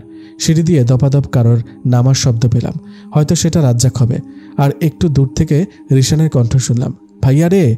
ওর ভাইয়াটা কে এটা দেখার জন্যই সকল ব্যথা ভুলে গিয়ে চোখ মেলে তাকালাম। এই ছেলে আবার কে? পাশে পড়ে থাকা ছেলেটিকে দেখে না চমকে পারলাম না। এই হতচ্ছাড়াটাকে? আমি দ্রুত উঠে জামা হাতের ময়লা ছাড়তে লাগলাম। বেচারা এখনও ফ্লোরেই পড়ে আছে। বেশ বুঝতে পারছি আমার চেয়ে অনেক গুণ বেশি ব্যথা এই লোক পেয়েছে। আপা, আপনি ব্যথা পেয়েছেন? জিজ্ঞেস করলো রাজ্জাক। এটা কোনো কথা হলো বলেন তো? পড়ে গেলে ব্যথা পাবো না তো কি আরাম পাবো? রাজ্জাকের ওপর মেজাজ চটে গেলেও নিজেকে স্বাভাবিক রাখলাম। হাত বাড়িয়ে দিলাম সেই ছেলেটির দিকে। ব্যথাতুর দৃষ্টিতে ছেলেটি একবার আবার মুখের দিকে তাকিয়ে হাত বাড়িয়ে দিল। আমি তাকে টেনে তুললাম। নিচে একটা চশমা পরে থাকতে দেখলাম। সম্ভবত এই লোকেরই হবে। চশমাটি তুলে দিয়ে বললাম, এটা কি আপনার? জি, মৃদু স্বরে বলল ছেলেটি। চশমা পরার পর তাকে কেন জানি আমার কাছে খুব ইনোসেন্ট, ভদ্র আর সহজ সরল মনে হলো। একটু বোকা বোকা অবশ্য লাগছে। এই ছেলেকে দেখে মেয়েরা ক্রাশ খেতে পারে, কিন্তু সবাই ভয় পাবে কেন? একে নিয়ে তো পারলে মেয়েরা আরও মজা লুটবে। রিশান যে আমায় ঢপ মেরেছে আমি নিশ্চিত। মনে সংশয় রাখতে চাইলাম না, বিধায় রিশানকে প্রশ্ন করলাম, এটাই তোমার ভাইয়া? না, ভাইয়ার বন্ধু, অন্তু ভাইয়া। আমি অন্তুর দিকে তাকিয়ে বললাম, আম সরি, আসলে কিভাবে যেন পড়ে গেলাম বুঝতেই পারিনি। তার মধ্যে আবার আপনি এসে উদয় হয়েছিলেন। না না, সমস্যা নেই, ইটস ওকে। চশমাটি ঠিক করে বলল অন্তু। আমি আর কথা না বাড়িয়ে রাজ্জাককে নিয়ে ফ্ল্যাটে চলে আসি। কোমরে বেশ খানিকটা ব্যথা পেয়েছে। আসার পথে রাজ্জাককে ভালো করে বুঝিয়ে বলেছি এই কথা যেন ভুলেও মায়ের কানে না যায়। নিজের ঘরে ফিরে চট করে জামা কাপড় পাল্টে নিলাম আগে, নয়তো মায়ের চোখে ফাঁকি দেওয়া মুশকিল। সন্ধ্যার দিক দিয়ে পরিবেশটা অনেক বেশি মোহনীয় লাগছিল। এই পরিবেশে হাঁটতে পারলে মন রিফ্রেশ হতে বাধ্য। রাজ্জাককে নিলাম না সাথে, একাই হাঁটতে বের হয়েছি। বেশি দূর যাব না, বাড়ির ভেতরে ফাঁকা জায়গায় হাঁটব। গাছের পাতায় হাত বুলিয়ে বুলিয়ে হাঁটছিলাম, তখন সামনে একটি মেয়ে এসে দাঁড়ায়। তার মুখটা ভীষণ হাসি হাসি। মিষ্টি হেসে আমায় বলল, তুমি এই অ্যাপার্টমেন্টে নতুন এসেছো তাই না? প্রত্যুত্তরে আমিও হেসে বললাম, হ্যাঁ জানি। তোমরা যেদিন এসেছো সেদিন ব্যালকনি থেকে তোমাদের দেখেছিলাম। তোমার সাথে কথা বলার অনেক দিনের ইচ্ছে ছিল আমার, কিন্তু তোমার দেখাই তো পাওয়া যায় না। আসলে ক্লাস, প্রাইভেট কোচিং করে সময় তেমন পাওয়া যায় না। ও কিসে পড়ো? 10-এ। আপনি? আমি ইন্টার প্রথম বর্ষে পড়ি। তোমার থেকে খুব একটা বড় নয়। আমায় তুমি করে বলো। আমি হেসে ফেললাম, বললাম, আচ্ছা। এই তোমার নামটাই তো জানা হলো না। নবনী। তোমার? রোজ। নামটা অনেক সুন্দর, তোমার নামও সুন্দর। দুজনে হেঁটে হেঁটে গল্প করছিলাম। মেয়েটা আমার চেয়েও বেশি মিশুক। কয়েক মিনিটের পরিচয় গড়গড় করে সব গল্প বলছে আমায়। জানো, আমার না তেমন কোনো ফ্রেন্ডও নেই। বেস্ট ফ্রেন্ড আছে শুধু, কিন্তু ও সবসময় ব্যস্ত থাকে, সময় দেয় না একদম। বেস্ট ফ্রেন্ড কেন সময় দেবে না জানি না গো। থাক, মন খারাপ করো না আপু, এখন থেকে তোমার জন্য আমি আছি। সব ঠিক আছে। আপু বলে তো মাঝখানে একটা দেওয়াল টেনে দিলে, তাহলে আপু বলবে না? আচ্ছা, বলবো না। দুজনে খেলার মাঠের সামনে গিয়ে দাঁড়ালাম। আর সামনে যেতে চাইল না রোজ, তাই জিজ্ঞেস করলাম, ওদিকে যাবে না কেন? রোজ আমায় হাত দিয়ে একটা ছেলেকে দেখিয়ে বলল, ওই যে সাদা শার্ট পরা একটা ছেলেকে দেখতে পাচ্ছ, ফুটবল খেলছে বাচ্চাদের সাথে, দেখেছ? আমি তীক্ষ্ণ দৃষ্টিতে তাকিয়ে ছেলেটিকে দেখলাম। এটা সেই ছেলে যার সাথে আমি ধাক্কা খেয়ে পড়ে গিয়েছিলাম। যদিও আমি তার নাম জানতাম, কিন্তু রোজ তার পরিচয় দিয়ে বলল, ওই ছেলেটা আমাদের পাশের ফ্ল্যাটে থাকে। আমার রুম থেকে সরাসরি তার রুমের জানলা দিয়ে দেখা যায়। তোমায় পছন্দ করে? হ্যাঁ, অনেক বেশি। তুমি করো না? না, কিন্তু আমার মনে হচ্ছে তুমি তাকে পছন্দ করো, এমনকি ভালোবাসো। এমন মনে হলো কেন জানি না, কিন্তু সত্যিটাই বলেছি, তাই না? রোজ কিছু বলল না, কিন্তু ওর মুখ দেখে আমি যা বুঝার বুঝে ফেলেছি। ওকে দাঁড় করিয়ে রেখে আমি মাঠে গিয়ে বললাম, এই চাশমিশ ভাইয়া, আমায় খেলায় নেবেন? অন্তু দাঁড়িয়ে জোরে বলল, আপনি পারবেন না? কত বড় সাহস! আমি নাকি পারবো না? আমি জোর নিয়ে বললাম, পারবো আমি। এরপর পিচিটার থেকে বল নিয়ে এমন জোরে কিক দিলাম যে উড়ে গিয়ে লাগলো রুদ্রর গায়ে। কিন্তু আমি টার্গেট করে মেরেছিলাম অন্তুকে। কে জানতো এই সময় সে এসে হাজির হবে। ভয়ে এদিকে আমার প্রাণ যায় যায় অবস্থা। অন্তু দৌড়ে যায় রুদ্রর কাছে। মাথা ডলতে ডলতে রুদ্র এগিয়ে এসে বলে, কে মারল বল? কেউ বলার আগেই আমি একটা গুলুমুলু মোটাসোটা বাচ্চা ছেলেকে দেখিয়ে বললাম, এই পোটলা মেরেছে। না না না না রুদ্র দাদা, আমি মারিনি, মা কালীর দিব্যি করে বলছি। ভয়ে জড়সড়ো হয়ে রুদ্রকে কথাগুলি বলল বাচ্চাটি। এরপর আমার দিকে তাকিয়ে দাঁত মুখ খিচে বলল, এই দিদি ভাই, তুমি এত মিথ্যা বলো কেন? তুমি আমায় পোটলাই বা বললে কেন? আমার নাম গণেশ। বাবা গণেশ, কে তোরে মুখ খুলতে বলেছে রে? দোষটা নিজের ঘাড়ে নিলে কি এমন ক্ষতি হতো? তুই ছোট মানুষ, তোরে 2টা থাপ্পড় দিলেও মানুষ কিছু বলবে না। আমি তো বড়, আমায় একটা থাপ্পড় দিলে মান সম্মান কিছু থাকবে? কিচ্ছু থাকবে না, সব একদম ধুলোয় মিশে ধূলিসাৎ হয়ে যাবে। বিড়বিড় করে বললাম আমি। রুদ্র এবার আমার কাছে এগিয়ে আসে। এখনই বোধহয় দেবে গালে 5 ইঞ্চির একটা থাপ্পড় বসিয়ে, কিন্তু সে আমায় এবং উপস্থিত সকলকে অবাক করে দিয়ে বলল, পিচ্ছি হলে কি হবে? পায়ে তো বিশাল জোর। ফুটবল কি নিয়মিত খেলো? না খেললে এটাকে সিরিয়াসভাবে নেওয়া উচিত, তাহলে অনেক দূর আগাতে পারবে। রুদ্র চলে যাওয়ার পরেও আমি অবাক হয়ে দাঁড়িয়ে রইলাম। আমার সঙ্গে সঙ্গে বিস্ময় রয়েছে সকলের চোখে মুখে, কারণ ওর সম্পর্কে যা যা শুনেছি তার সারমর্ম হচ্ছে সে খুব রাগী, বদমেজাজি স্বভাবের, অবশ্যই স্ট্রেট ফরওয়ার্ড।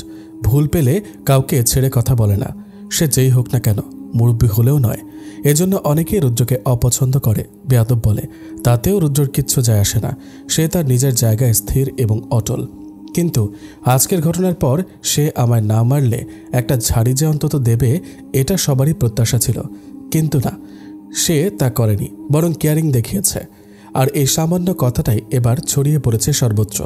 মনে মনে কিন্তু আমিও পুলকিত ছিলাম, আনন্দ লাগতো আমার। অনেক মেয়েই আমায় হিংসা করা শুরু করে, যাদের প্রায় অধিকাংশকে আমি চিনিই না। যখনই রুদ্রের সাথে আমার দেখা হতো, মিষ্টি করে হেসে বলতো, কি খবর পিচ্ছি? আহা, তার ঠোঁটের হাসি আর মুখনিসৃত ডাক পিচ্ছি যতবারই শুনতাম আবেগে ভাসতাম। ভীষণ আপন আপন লাগতো তাকে। একদিন তাকে আমি বললাম, অ্যাপার্টমেন্টে যে একটা গুজব ছড়িয়েছে আপনি জানেন? তার কাছে কিছু বিয়ের কার্ড ছিল, বাইরে বসে বসে কার্ডে নাম লিখছিল। ওপরতলার এক আপুর বিয়ের কার্ড। তাদের সঙ্গে রুদ্র এবং ওর পরিবারের খুব ভাব, তাই বিয়ের অধিকাংশ কাজের দায়িত্বই রুদ্রর ওপর পড়েছে। কার্ড বিলি করতে যাওয়ার সময় তার সঙ্গে আবার দেখা হয়ে যায়। কার্ডগুলোতে চোখ বুলিয়ে আমায় বলল, কোন গুজব? আপনি কি সত্যি জানেন না? শুনি তো কত কথাই, তুমি কোনটার কথা বলছো? কিভাবে বলবো বুঝতে পারছি না, তবে থাক, আমি অনেক ব্যস্ত পিচ্ছি, পরে কথা হবে। মন খারাপ হয়ে গেল আমার, তবুও তার ব্যস্ততাকে তো আর উপেক্ষা করার জো নেই। জোরপূর্বক হেসে বললাম, আচ্ছা। সে 2 কদম এগিয়ে আবার ফিরে তাকিয়ে বলল, প্রাইভেটে যাচ্ছ নাকি কোচিংয়ে? তোমার স্কুলের সামনে দিয়ে যাব, গেলে সাথে আসতে পারো। আজ প্রাইভেট নেই আমার, কোচিং করে মাত্রই ফিরেছি। কাঁধে ব্যাগ দেখেই রুদ্র প্রশ্নটি করেছে। রুদ্রের সাথে যাওয়ার লোভ সামলাতে পারলাম না, তাই বললাম, হ্যাঁ চলুন। মেইন গেটের কাছে গিয়ে রুদ্র একটা রিক্সা নেয়, আমায় আগে উঠতে বলে তারপর সে ওঠে। এই প্রথম আমরা একসাথে রিক্সায় পাশাপাশি বসেছি। আমার যে কতটা খুশি লাগছে তা আমি আপনাদের বলে বোঝাতে পারবো না। ওর পারফিউমের ঘ্রাণ আমায় মাতাল করে তুলছে। ওহ, আরেকটা কথা তো বলতে ভুলেই গেছি। রুদ্র নীল কালারের পাঞ্জাবি পরেছে, যেটা রুদ্রর গায়ে অনেক বেশি মানিয়েছে। ওড়না সামলিয়ে নিও নবনী, রিক্সার চাকায় যেন না লাগে। রুদ্রর কথায় আমার ঘোর কাটে। ওড়নাটা কোলের ওপর গুছিয়ে রেখে আর চোখে আরেকবার তাকে দেখে নিলাম। ওর এই ছোট্ট কেয়ারিংটাই ওর প্রতি ভালোবাসা, ভালো লাগার টান আমায় বাড়িয়ে দিয়েছে। রুদ্র তখন বলল, হ্যাঁ, তখন যেন কোন গুজবের কথা বলেছিলে? ওই তো, অ্যাপার্টমেন্টের সবাই ভাবছে আপনার সাথে আমার সম্পর্ক আছে, এজন্য অনেক মেয়ে আমায় হিংসাও করে। রুদ্র শব্দ করে হেসে বলে, পাগল এসুক মনে মনে। এ কথা বললেন কেন? ওদের কথা বললাম। আচ্ছা একটা কথা বলো তো, সত্যটা তো আমরা জানি যে আমাদের মধ্যে কোনো সম্পর্ক নেই। তুমি ওদের কথায় মন খারাপ করো না, ওদের কথা গায়েও মাখবে না। মানুষের কথায় তো আর সত্যিটা বদলে যাবে না। এই ছেলেকে আমি কি করে বোঝাই? ওদের কথায় আমার মন খারাপ হয় না, বরং আমি খুশি হই। আর সম্পর্ক নেই তো কি হয়েছে, হতে কতক্ষণ? স্কুলের সামনের প্রায় এসে পড়েছি। সত্যিটা না বললে এখন রিক্সা থেকে নামিয়ে দেবে বিধায় ভয় নিয়ে বললাম, একটা সত্যি কথা বলি? বলো। আমার না মন ভীষণ খারাপ, তাই মিথ্যে বলে আপনার সাথে এসেছি। আপনার সঙ্গে কথা বললে আমার মন ভালো হয়ে যায়। আমার প্রাইভেট কোচিং কোনোটাই এখন নেই। রুদ্র কয়েক সেকেন্ড চুপ করে থেকে কি যেন ভাবল, তারপর বলল, আচ্ছা সমস্যা নেই। রুদ্রের সম্পর্কে যা শুনেছিলাম তার সব কিছু এখন আমার মিথ্যা মনে হচ্ছে। এই মানুষটা তো কখনো আমার সাথে রুড বিহেভ করে না, বাকিদের সাথেও করতে দেখিনি। তবে সেদিন ডিয়ার পূরণ করতে গিয়ে ওই ছেলেটাকে মারতে দেখে বুঝেছি সে ভীষণ রাগী, এছাড়া আর কিছুই নয়। আমি তার সঙ্গে বাড়ি বাড়ি গিয়ে ইনভাইটেশন কার্ড বিলি করলাম। এক বিন্দু পরিমাণ বিরক্ত আমার লাগেনি। তার সাথে সময় কাটাতে পেরে ভীষণ ভালো লাগছিল। বাড়িতে মায়ের ফোনে মেসেজ করে জানিয়ে দিয়েছি আসতে একটু লেট হবে। তিথিকেও মেসেজ করে বলে দিয়েছি মা ফোন করলে যেন সেভাবেই কথা বলে। কার্ড বিলি করা শেষ হলে রুদ্র জিজ্ঞেস করে, চা খাবে নাকি আইসক্রিম? গরমের মধ্যে চা খাবো না, এখন আইসক্রিম খাওয়া যেতে পারে। রুদ্র দোকান থেকে একটা আইসক্রিম আর পানির বোতল নিয়ে আসে। আইসক্রিমটা আমার হাতে দিয়ে আশেপাশে তাকিয়ে একটা রিক্সা ডাকে। আমরা দুজন রিক্সায় উঠে বসি। রিক্সা চলছে মন্থর গতিতে। বিন্দু বিন্দু বাতাসে রুদ্রর ঘামে লেপ্টে থাকা চুল কপালে এসে পড়ছে। সেই মুহূর্তে আমার ভীষণ ইচ্ছে করছিল ওর চুলগুলোতে হাত বুলিয়ে দিতে। পানির বোতলটা আমার হাতে দিয়ে সিগারেট ধরালো। আশ্চর্য, সে যে সিগারেট এনেছে আমি দেখিনি। আমি নাক মুখ কুঁচকে ফেললাম। নিজেকে স্বাভাবিক রাখার চেষ্টা করলাম, কারণ সিগারেটের গন্ধ আমি একদম সহ্য করতে পারি না, বিরক্ত লাগে। বাবাও খায়। কত চেষ্টা করেছি সিগারেট ছাড়ানোর জন্য, কিন্তু পারিনি। আর এখন কিনা রুদ্র সিগারেটে টান দিয়ে অন্য পাশে রাখলো। ধোঁয়াও উড়ালো অন্য পাশে। যথাসম্ভব চেষ্টা করছে যেন আমার দিকে সিগারেটের ধোঁয়া না আসে। আমি আইসক্রিম হাতে বসে রয়েছি। গলে গলে আমার জামার উপর পড়ছে। তখন রুদ্র বলে, খাচ্ছ না কেন? গলে যাচ্ছে তো। আপনি সিগারেট ফেলেন, আমার বমি পাচ্ছে। সঙ্গে সঙ্গে সিগারেট ফেলে দিল রুদ্র। পানি দিয়ে কুলকুচি করে বলল, এখন ঠিক আছো? ছোট করে বললাম আমি। এরপর নীরবতা কাটিয়ে বললাম, সিগারেট কেন খান? সবসময় খাই না, মাঝে মাঝে খাই। এখন একটু খেতে ইচ্ছে হলো। আমার সামনে ইচ্ছে হলো। তুমি কি আমার উপর রেগে আছো? রাগ করলে বলতে পারো, সমস্যা মিটিয়ে নেওয়া ভালো। এমন কিছু না, সিগারেট আমার পছন্দ না। স্বাভাবিক, অধিকাংশ মেয়ে সিগারেট পছন্দ করে না। তাহলে আপনি আমার সামনে কেন খেলেন? আমার সম্পর্কে তো প্রায় অনেক কিছুই শুনেছ, স্বচক্ষেও দেখা উচিত আমি কেমন। এই কথার পিঠে আমি আর কিছু বলতে পারলাম না, চুপ করে রইলাম। সূর্য ডুবে গিয়ে অন্ধকার এখন রাজত্ব করছে। মাঝে মাঝে চাঁদটাও বড়াই করে চলেছে দখল নেওয়ার জন্য, কিন্তু দুষ্ট মেঘের জন্য পেরে উঠছে না। মেঘ চাঁদকে আড়াল করে রেখেছে। আমি সেদিকেই তাকিয়েছিলাম। হঠাৎ করে রুদ্র বিষণ্ণ গলায় বলল, জানো নবনী, কেন জানি আমি কখনোই কারো প্রিয় হয়ে উঠতে পারিনি। একান্ত প্রিয় মানুষ হতে পারেনি কারো। সবাই আমায় অপশন হিসেবে ব্যবহার করে এসেছে। কেন জানি সবার জীবনে আমি অপশনাল হিসেবেই থেকে যাই। রুদ্রের কথাগুলো আকাশে থাকা মেঘের আড়ালে চাঁদটির বিষণ্ণের চেয়েও আরও বেশি বিষণ্ণ শোনালো। আমি বিশ্বাসই করতে পারছিলাম না কথাগুলো যে রুদ্রই বলেছে।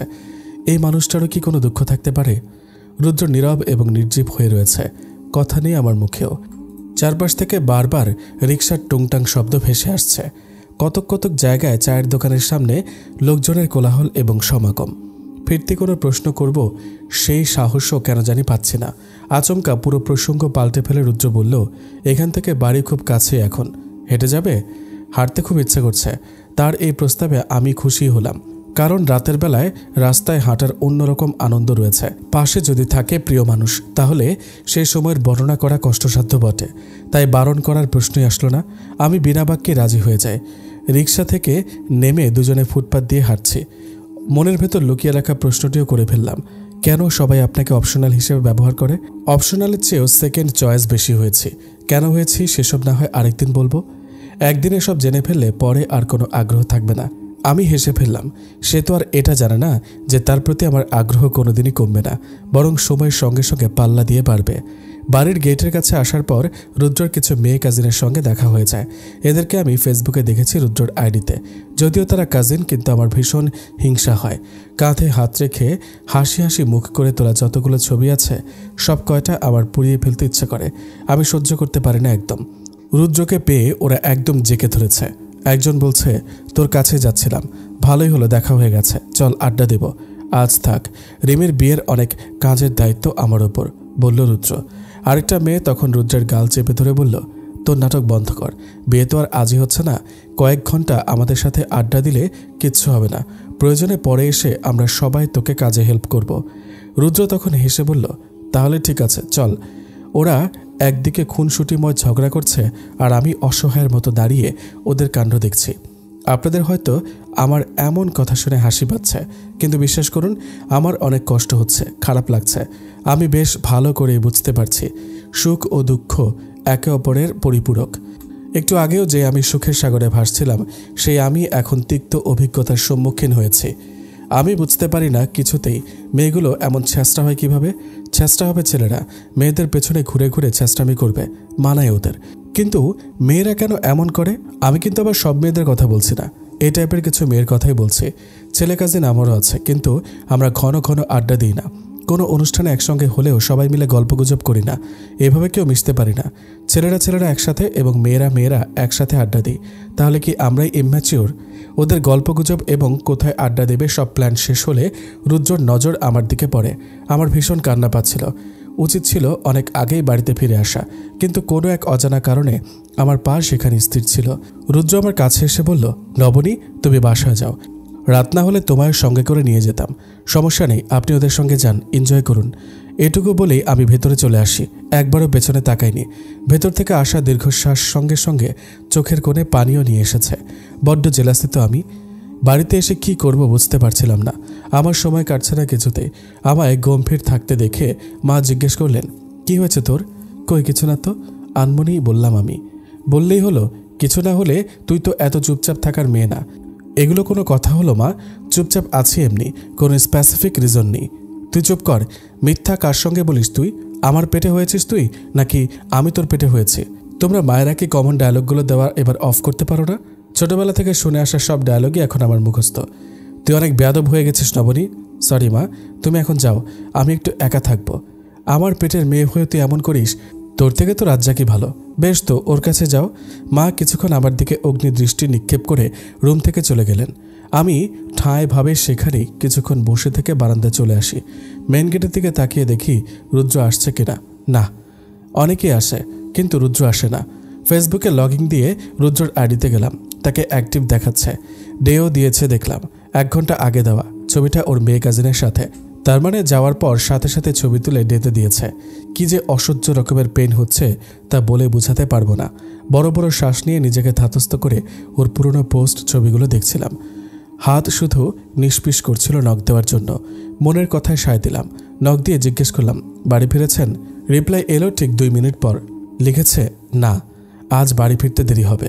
ওহ, আড্ডা দিন, ভালো লাগবে। এই মেসেজটা আর সিন হলো না। অনেকক্ষণ যাবৎ ফোনের স্ক্রিনে চাতক পাখির মতো তাকিয়ে রইলাম। ডাটা অফ করতে যাব, তখন টুং করে মেসেঞ্জার একটা শব্দ হয়। রুদ্রর মেসেজ। দ্রুত আমি ওর ইনবক্সে গেলাম। আসলে মেসেজ নয়, ছবি পাঠিয়েছে আর একটা ভিডিও।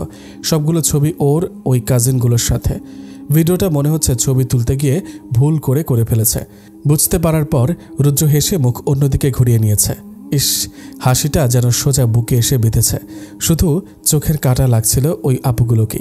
আমি মেসেজে লিখলাম, শুধু মেয়ে কাজিনরা এসেছে, ছেলেরা আসেনি। রুদ্র যদিও লেট করে উত্তর দিচ্ছিল, তবুও যে রিপ্লাই করছিল, আমি এতেই খুশি ছিলাম। রুদ্র লিখল, হ্যাঁ, ছেলেও আছে 4 জন। তাহলে ওদের ছবি দেন। ওদের ছবি ওদের ফোনে। আশ্চর্য, একটা ছবিও আপনি ছেলেদের সাথে তোলেননি? একটা হলেও নিশ্চয়ই তুলেছেন। দিন দেখি। রুদ্র চোখ উল্টানো ইমোজি দিয়ে বলে, ওদের ছবি দিয়ে কি করবে? কি আজব, আমি মেয়ে হয়ে মেয়েদের ছবি দেখে কি করব? ছেলেদের ছবি দিন, চয়েস করি, দেখি কাকে ভালো লাগে। মূলত রুদ্রকে একটু খোঁচা মারতে আমি এই মেসেজগুলো লিখেছি। রুদ্র এবার সেন্টে ইমোজি পাঠালো। আমার ভীষণ হাসি পাচ্ছিল। আমিও তো নাছর বান্দা, তাই আবার বললাম, কি হলো দিন? রুদ্র বলল, পরে ওদের থেকে নিয়ে দেবনি। শিওর? ব্যাস, কনভারসেশনে 12টা বাজিয়ে দিয়েছে বলে। এরপর তো আর নতুন করে কিছু বলা যায় না। আমি আর কিছু বললামও না। রাতে ডিনার করে আবার গেলাম ফেসবুকে। ওর আইডি ঘেটে দেখলাম মেয়ে কাজিনদের সাথে ছবি পোস্ট করেছে। অদ্ভুত বিষয় হচ্ছে, এখানেও রুদ্রবাদে কোনো ছেলের ছবি নেই। একটা কথা আপনারাই বলুন তো, সবাই একসাথে আড্ডা দিতে গিয়েছে, সেখানে সব মেয়েদের ছবি আছে, অথচ ছেলেদের কারো ছবি নেই। এটা হতে পারে? আমার কেন জানি এবার মনে হচ্ছে রুদ্র আমায় মিথ্যা বলেছে। এর পরের কয়েকদিন রুদ্রর বেশ ব্যস্ত সময় কাটল। মোটামুটিভাবে পড়াশোনা নিয়ে আমি নিজেও ব্যস্ত ছিলাম, কিন্তু এতটা ব্যস্ত থাকতে পারিনি যে রুদ্রর কথা মনে পড়বে না। সেদিনের পর থেকে আমি আবারও রুদ্রের সামনে যাওয়া বন্ধ করে দিলাম। লুকিয়ে লুকিয়ে গিয়ে শুধু দূর থেকে দেখি, কারণ আমি 99% শিওর রুদ্র আমায় মিথ্যে বলেছিল। তার ছেলে কাজিনরা কেউ ছিল না, ছবিও দেয়নি আমায়। আমার কথা হচ্ছে, মিথ্যে বলার কি দরকার? কোনো ফায়দা তো নেই। এই মিথ্যাটাই মূলত রুদ্রের প্রতি চাপা অভিমান তৈরি করেছে। রিমি আপুর বিয়ে আজ, আগামীকাল গায়ে হলুদ গিয়েছে। হলুদে আমি যাইনি। রোজ অনেকবার জোর করেছিল আসার জন্য, কিন্তু মিথ্যে বাহানা দিয়ে যায়নি। সত্যি বলতে রুদ্রের মুখোমুখি হতে ইচ্ছে করছে না। মায়ার টান আমি বাড়াতে চাচ্ছিলাম না কাছ থেকে। সে আমায় দেখে কিছু আন্দাজ করুক, এটাও আমি চাইনি। হলুদে না গেলেও বিয়েতে না এসে পারলাম না। রিমি আপু সকালে ফোন করে বলেছে বিয়েতে না গেলে কান ধরে নিয়ে যাবে। বিয়ের কিছুদিন আগে থেকে আমি রিমি আপুর সাথে পরিচিত হই। রোজ পরিচয় করিয়ে দিয়েছিল। আপু ভীষণ মিশুক। অল্প দিনের ব্যবধানে আমায় একদম নিজের বোন বানিয়ে ফেলেছে, যে কারণে এত অধিকার বোধ তার কথায়। আমিও ভাবলাম, একটা মানুষের জন্য শুধু শুধু আরেকটা মানুষকে কষ্ট দেওয়া তো কোনো মানেই হয় না। রুদ্রের সামনে না গেলেও তো হয়। তাই রেডি হয়ে রোজের সঙ্গে আগে চলে আসলাম। আব্বু আম্মু পরে আসবে। ও, আপনাদের তো এতদিন একটা কথা বলাই হয়নি। রিশানের আপন ভাই হচ্ছে রুদ্র। রিশান সেদিন রুদ্রের কথাই বলেছিল।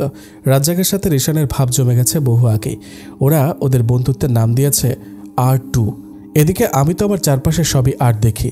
এ যেমন রুদ্র, রিশান, রাজ্জাক, রোজ, রিমি। শুধু আমার নামটাই বোধ হয় N দিয়ে। যাক সেসব। আমি ভাবছি এখন যদি রুদ্র সামনে পড়ে যায় তাহলে কি করব? আমার ভাবনা তার জায়গা মতো সীমাবদ্ধ থাকতে পারল না। রুদ্রের সাথে দেখা হয়ে গেল। রুদ্র একগাল হেসে বলল, কেমন আছো পিচ্ছি? আমি দৃষ্টি সরিয়ে নিলাম। অন্যদিকে তাকিয়ে বললাম, আলহামদুলিল্লাহ। আপনি? আলহামদুলিল্লাহ। কালকে নাকি তুমি হলুদে আসনি?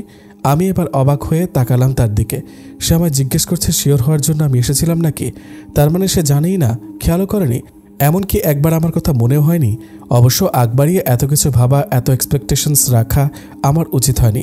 তার সাথে আমার পরিচয় বা কয়দিনের, সে কেন আমায় নিয়ে এত মাথা ঘামাবে? শুধু শুধু আমি নিজেই এত সব ভেবে চলেছি।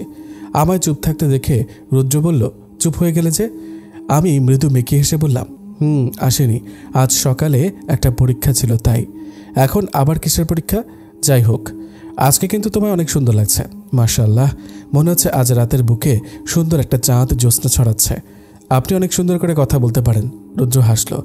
তারপর চলে গেল অন্যদিকে। আমি রিমি আপুর কাছে গিয়ে কয়েকটা ছবি তুললাম। আমার ভীষণ অস্থির লাগছিল। অস্থিরতা আরও বেশি বেড়ে যায় যখন দেখলাম রুদ্রর সে মেয়ে কাজিনগুলো এসেছে, ওর বন্ধু বান্ধবরাও এসেছে। একটা জিনিস আমায় খুব ভাবায়, মেয়ে বান্ধবীদের গায়ে পড়ার স্বভাব রুদ্র পছন্দ করে না, অথচ মেয়ে কাজিনগুলোকে কিছু বলে না। যদিও রুদ্র বলেছিল কাজিনগুলো ম্যারিড, কিন্তু আমি ওদের আইডি ঘেটে দেখেছি রিলেশনশিপ সিঙ্গেল দেওয়া। একের পর এক রুদ্রর এসব মিথ্যা আমার মাথায় চাড়া দিয়ে ওঠে। আমার মনে হচ্ছে আমি আর এক মুহূর্ত এখানে থাকতে পারবো না। তাই রোজকে বললাম, আমার ক্ষুধা লেগেছে, চলো খেয়ে আসি। রোজ রাজি হলো। খাওয়ার সময় তখন হাজির হলো অন্তু।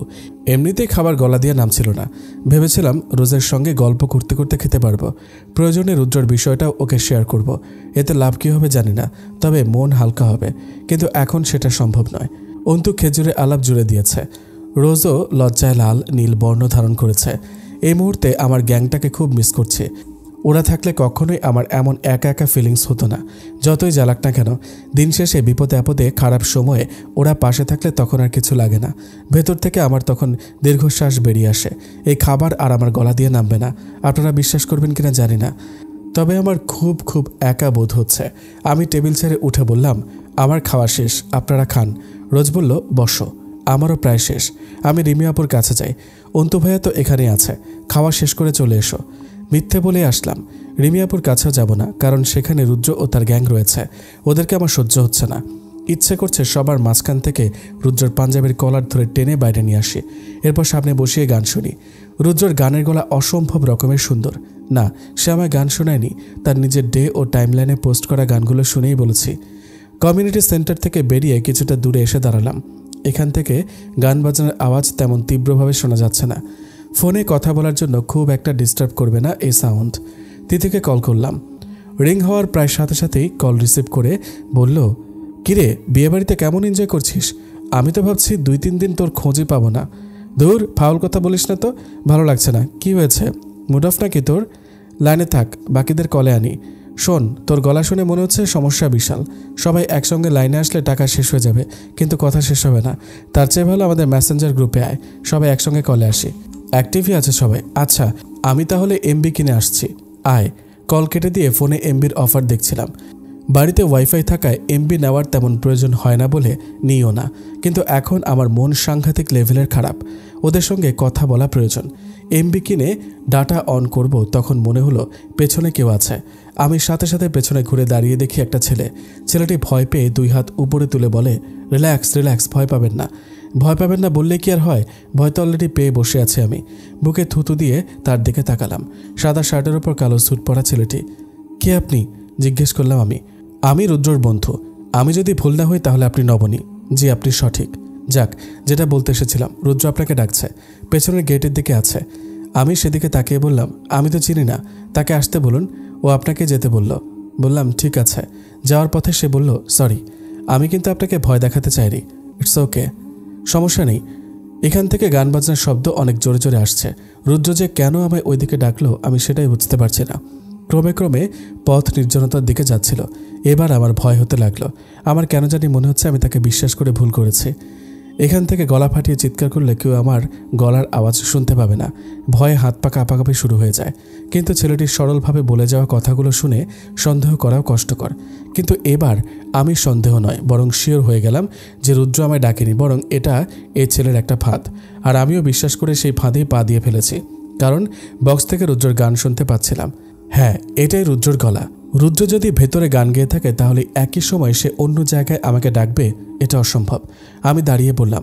আমার সঙ্গে এবার ছেলেটিও দাঁড়িয়ে পড়ে। মাটির সাথে আমার পা আঁকড়ে আছে মনে হচ্ছে, কিন্তু এই মুহূর্তে আমায় পালাতে হবে। আমি যদি নিজেকে না বাঁচাতে পারি তাহলে অন্য কেউ পারবে না, অন্য কেউ তো জানতেই পারবে না। আমি দৌড় দেওয়ার আগেই ছেলেটি আমার হাত চেপে ধরে বলে, কি হলো, চলেন। আমরা দুজনের কথা শুনতে পাচ্ছিলাম। হাত ছাড়ানোর চেষ্টা করতে করতে বললাম, আপনি আমার হাত ধরেছেন কেন? হাত ছাড়েন। আপনি আমায় মিথ্যাও বলেছেন, রুদ্র আমায় ডাকেনি। ভয়ে আমার কণ্ঠস্বর থেকে কোনো শব্দ বের হচ্ছিল না। এই কথাগুলো বলতেই আমার নিজের সাথে যুদ্ধ করতে হয়েছে। এবার ছেলেটির চোখে মুখে লোভ লালসার কুৎসিত হাসি দেখতে পাই আমি। মনের সাহস আমি হারিয়ে ফেলেছিলাম। আমার বোধহয় আর কিছুই করার নেই। ছেলেটি আমার হাত ছাড়ল না, বরং আরও শক্ত করে ধরল। ছেলেটির হাতে সাহস করে কামড় বসিয়ে দেওয়ার পর তার হাত আলগা হয়। সঙ্গে সঙ্গে দৌড়তে আমি, কিন্তু হায়, দৌড়ের মতো শক্তি আমার একেবারেই ক্ষীণ। ছেলেটি ধরে ফেলে আমায়। আমি হাউমাউ করে কেঁদে ফেলি। আমায় টানতে টানতে নিয়ে যাচ্ছে নির্জনতা থেকে আরও নির্জনতার দিকে। দুনিয়া অন্ধকার হয়ে আসছিল আমার। বারবার বাবা মায়ের মুখটা চোখের সামনে ভেসে উঠছিল। আমার পরিণতির সমাপ্তি আজ এখানেই। এরপর আর এই সুন্দর ধরনী হয়তো দেখার সৌভাগ্য আমার হবে না। আমার আর্তচিৎকার রুদ্রর গাওয়া গানের আড়ালে তলিয়ে যাচ্ছে, কারো কর্ণকুহরে পৌঁছাবে না। ছেলেটির শক্ত হাতের কবল থেকে নিজেকে বাঁচানো আমার পক্ষে দুঃসাধ্য।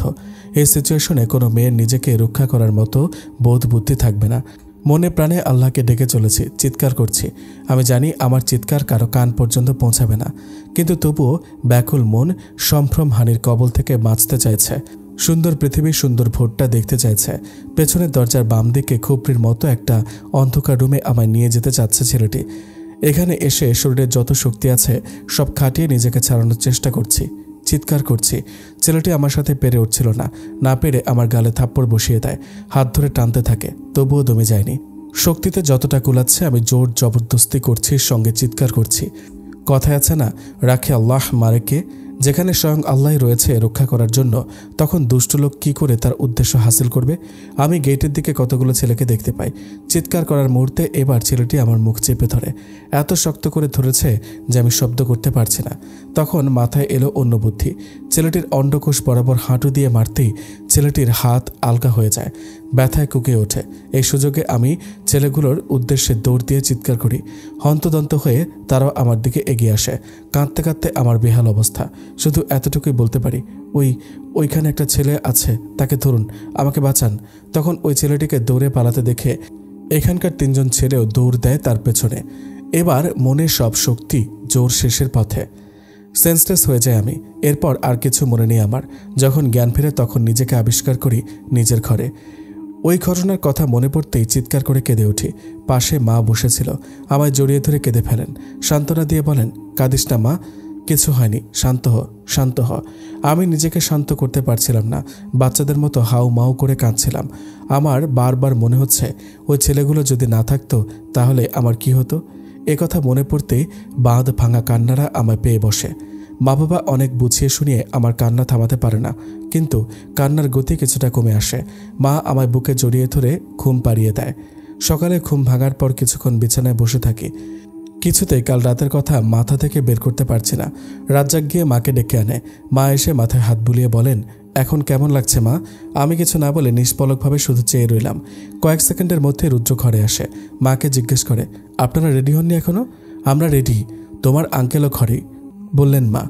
রুদ্র এবার আমাকে বলল, নবনী চলো, তাড়াতাড়ি রেডি হও, ওই বদমাস ছেলেটাকে জেলের ভাত খাওয়াবো। আমি এবারও নীরব রইলাম। রুদ্র আরও কিছু বলল না আমায়। ও সোজা বাবার কাছে চলে যায়, আর মা আমায় রেডি করে দেয়। যতবার কাল রাতের ঘটে যাওয়া ঘটনার কথা মাথায় আসছে, ততবারই ভয়ে আমার হাত পা কাঁপছে, কলিজার পানি শুকিয়ে যাচ্ছে। বাবা, মা, আমি এবং রুদ্র থানায় গিয়ে কেস করে আসি। স্কুলেও যাই না বেশ কদিন। ভয়ে কেমন জানি একদম গুমড়ে গিয়েছি। বান্ধবীরা আসে, সময় দেয়, সাহস যোগায়, শুধু নিজেই পারে না নিজেকে বোঝাতে। আমি জানিও না এই ভয় আমার মন থেকে কবে যাবে, অথবা আদৌ যাবে কিনা। বান্ধবীরা প্রায়ই প্রাইভেট কোচিং মিস দিয়ে আমার বাসায় এসে পড়ে থাকে। কতবার আমার স্কুলে নিয়ে যেতে চেয়েছে, আমি যাইনি, সাহস হয়নি আমার। বারবার মনে হয়েছে যদি আবার এমন কিছু হয়। বাবাও অনেকবার চেষ্টা করেছেন। যখন দেখলেন আমার মনের ভীতি একেবারে কমছে না, তখন সময় দিলেন আমায় স্বাভাবিক করতে। মাকে বলতে শুনেছি, নয়না, এখন থেকে নবনীকে সময় দিও, ওর সাথে গল্প করো। আগে মেয়ে স্বাভাবিক হোক, সুস্থ হোক, স্কুলে পরে যাওয়া যাবে, ওকে ঠিকমতো খাওয়াবে। আমায় স্বাভাবিক করতে চেষ্টার কমতি রাখছে না কেউ, কিন্তু ওই যে ভয় তো আমার মনে চেপে বসেছে। রোজের কাছে শুনেছিলাম সেদিন যেই ছেলেগুলো দেবদূত হয়ে এসেছিল ওরা ছিল বরপক্ষ, বরের বন্ধু এবং কাজিন। ওরা সেই ছেলেটিকে ধরে বেধরম পিটিয়েছে। বিয়েবাড়ির অনেকের কানে এই ঘটনার কথা চলে গেছে। রুদ্র যখন এসে ওকে দেখে, মাথা ঠিক রাখতে পারেনি। এই ছেলেটির নাম তপন, রুদ্রের চরম শত্রু। রুদ্র এসে এমন মায়ের শুরু করে যে ছেলেটি জ্ঞান হারিয়ে ফেলে। অতিরিক্ত মায়ের খেয়ে হাসপাতালে ভর্তি হতে হয়েছে। ময়মুরব্বীরা না আটকালে রুদ্র হয়তো তপনকে সেখানেই মেরে ফেলত। বারান্দার গ্রিল ধরে দাঁড়িয়ে দাঁড়িয়ে আকাশ দেখছি। উড়ে যাওয়া পাখির সংখ্যা গোনার চেষ্টা করছি। কখনো পারি তো কখনো আবার গুলিয়ে ফেলছি। 2 সপ্তাহেরও বেশি হবে আমি বাইরে যাই না। বাবা প্রাইভেট টিউটরকে বাড়িতে এসে পড়াতে বললেন। কোচিং ক্লাসের পড়া বান্ধবীরা বাসায় এসে বুঝিয়ে দিয়ে যেত। এভাবে আর কতদিন চলবে আমার জানা নেই। ইচ্ছে করে মুক্তি পেতে, কিন্তু আমি পারি না, ভয় হয় ভীষণ। কোথা থেকে তখন রোজ দৌড়ে এসে আমায় পেছন থেকে জড়িয়ে ধরে। চমকে গেলেও ওকে দেখে শান্ত হই। ওর পিছু পিছু দেখতে পাই তিথি, লিমা, শান্তা, মৌ, জেরিন আর রাকাকে। বলে রাখি, আমার বন্দি জীবনে ওরা আমায় অনেকটা সময় দিচ্ছে। রোজের সঙ্গে ওদেরও অনেক ভালো একটা সম্পর্ক হয়ে গিয়েছে। মৃদু হাসলাম আমি। রোজ বলল, ঝটপট রেডি হয়ে নাও, আমরা সবাই ঘুরতে যাব। তোমরা যাও, আমি যাব না। ইস, বললেই হলো যাব না। তোর জন্য আজ আমরা কেউ স্কুলে যাইনি। এই দেখ, একদম রেডি হয়ে এসেছি। সবাই মিলে আজ প্রচুর ঘুরবো, প্রচুর আনন্দ করব, বলল তিথি। আমি হালকা হেসে বললাম, তোরা ঘুরে আয়। রুদ্রকে তখন ঘরে আসতে দেখে অবাক হই। রুদ্র যাবে নাকি? সে শার্টের হাতা গোছাতে গোছাতে বলে, পিচ্চি তাড়াতাড়ি রেডি হও, তোমার কোনো বাহানা আমরা কেউ শুনবো না। আমি এবারও না করলাম। মা এসে আমায় রাজি করায়। বিরাট একটা গ্যাং মিলে আমরা ঘুরতে যাচ্ছি। রুদ্র, অন্তু, কাউসার, ইলিয়াস, রোজ, তিথি, লিমা, শান্তা, মৌ, জেরিন, রাকা, রাজ্জাক, রিশান আর আমি। এতগুলো মানুষ মিলে আমরা কোথায় যাব সেটা এখনও আমার অজানা। একটা মিনি বাস ভাড়া করা হয়েছে। আমি বসেছিলাম তিথির সাথে। রুদ্র তিথিকে বলল, আপু, কিছু মনে না করলে আমি নবনীর সাথে বসি।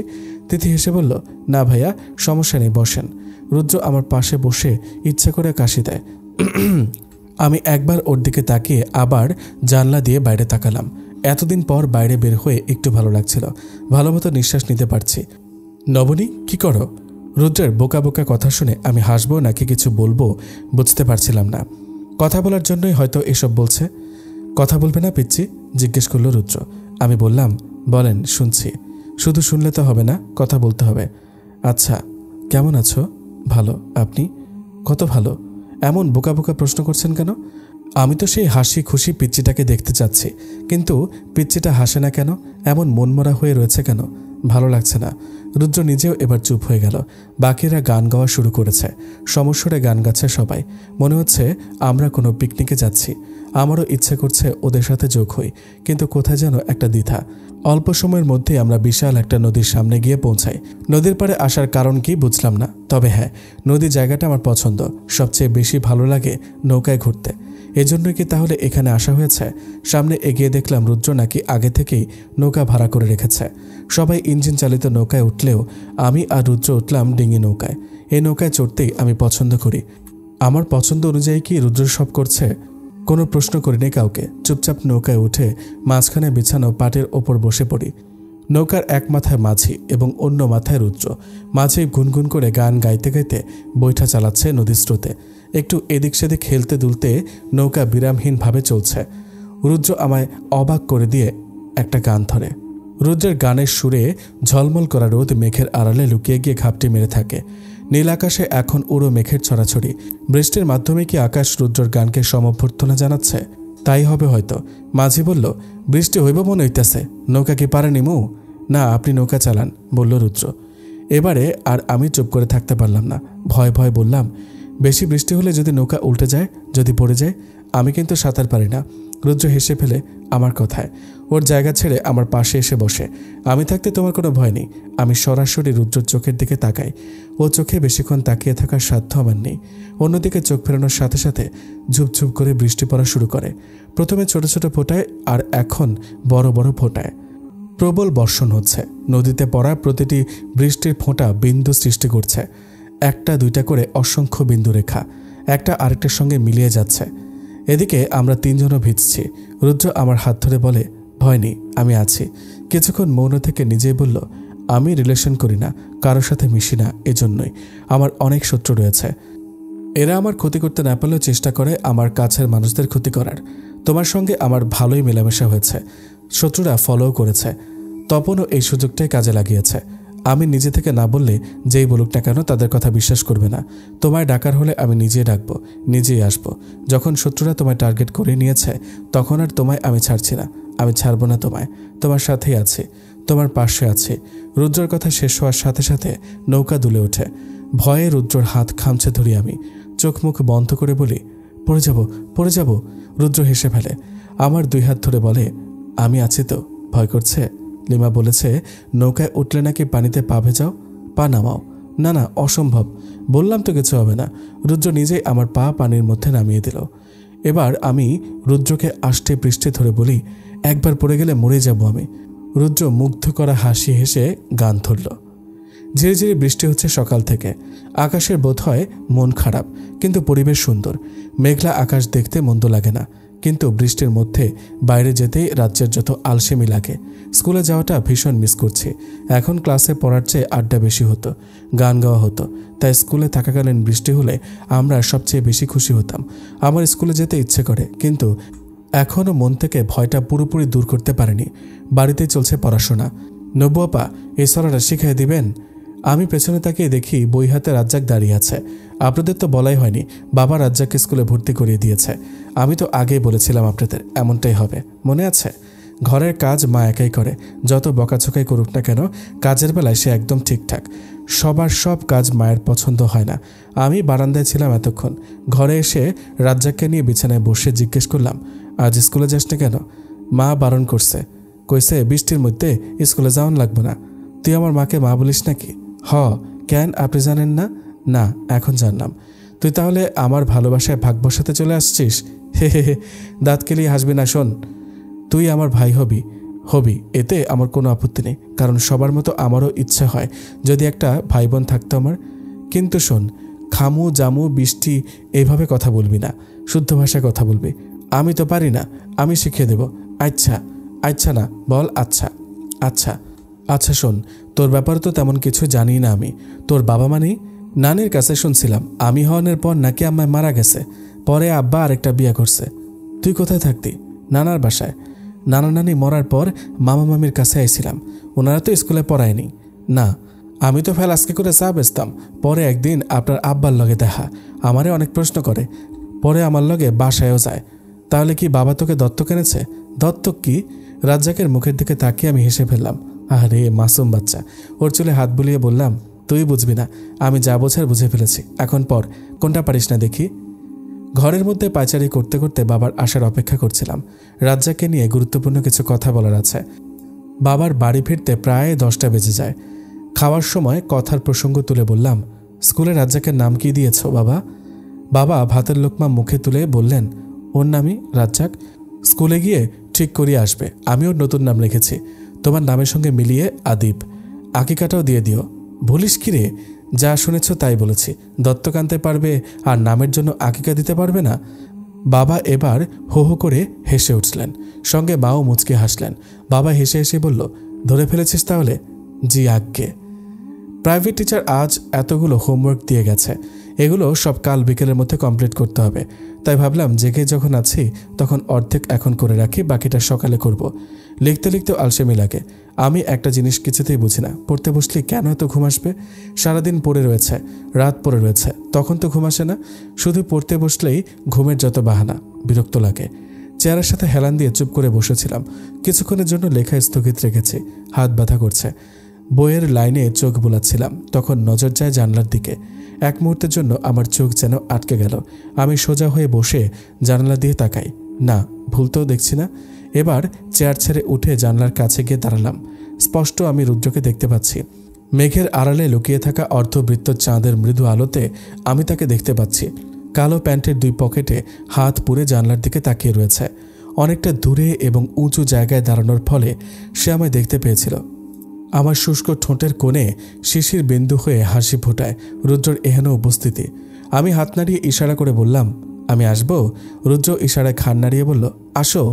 গলায় একটা ওড়না ঝুলিয়ে দ্রুত আমি নিচে নেমে পড়ি। অবশ্যই মায়ের চোখ ফাঁকি দিয়ে নামতে হয়েছে। বাড়ির নিচে এসে দেখি রুদ্র দাঁড়িয়ে রয়েছে।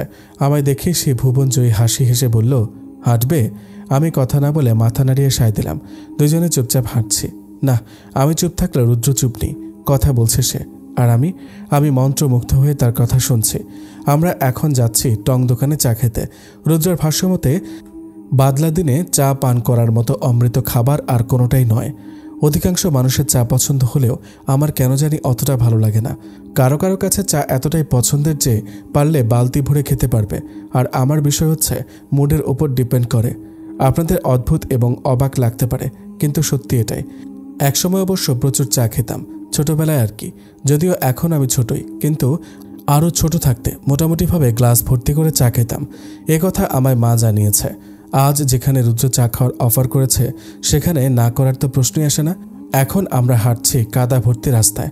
এখানে ওখানে পানি জমে রয়েছে। অনেক সাবধানতা অবলম্বন করে হাঁটার পরেও আমার পা কাদার মধ্যে পড়ে যায়। ছোটবেলা থেকে আমার সূচিবায়ু রয়েছে। গা ঘিনঘিন করছে এখন, আর এক কদমও আগাতে ইচ্ছে করছে না। রুদ্র তখন আমায় নিয়ে পাশে থাকা মুদি দোকানে যায়। পানির বোতল কিনে হাতে দিয়ে বলে, পা ধুয়ে নাও।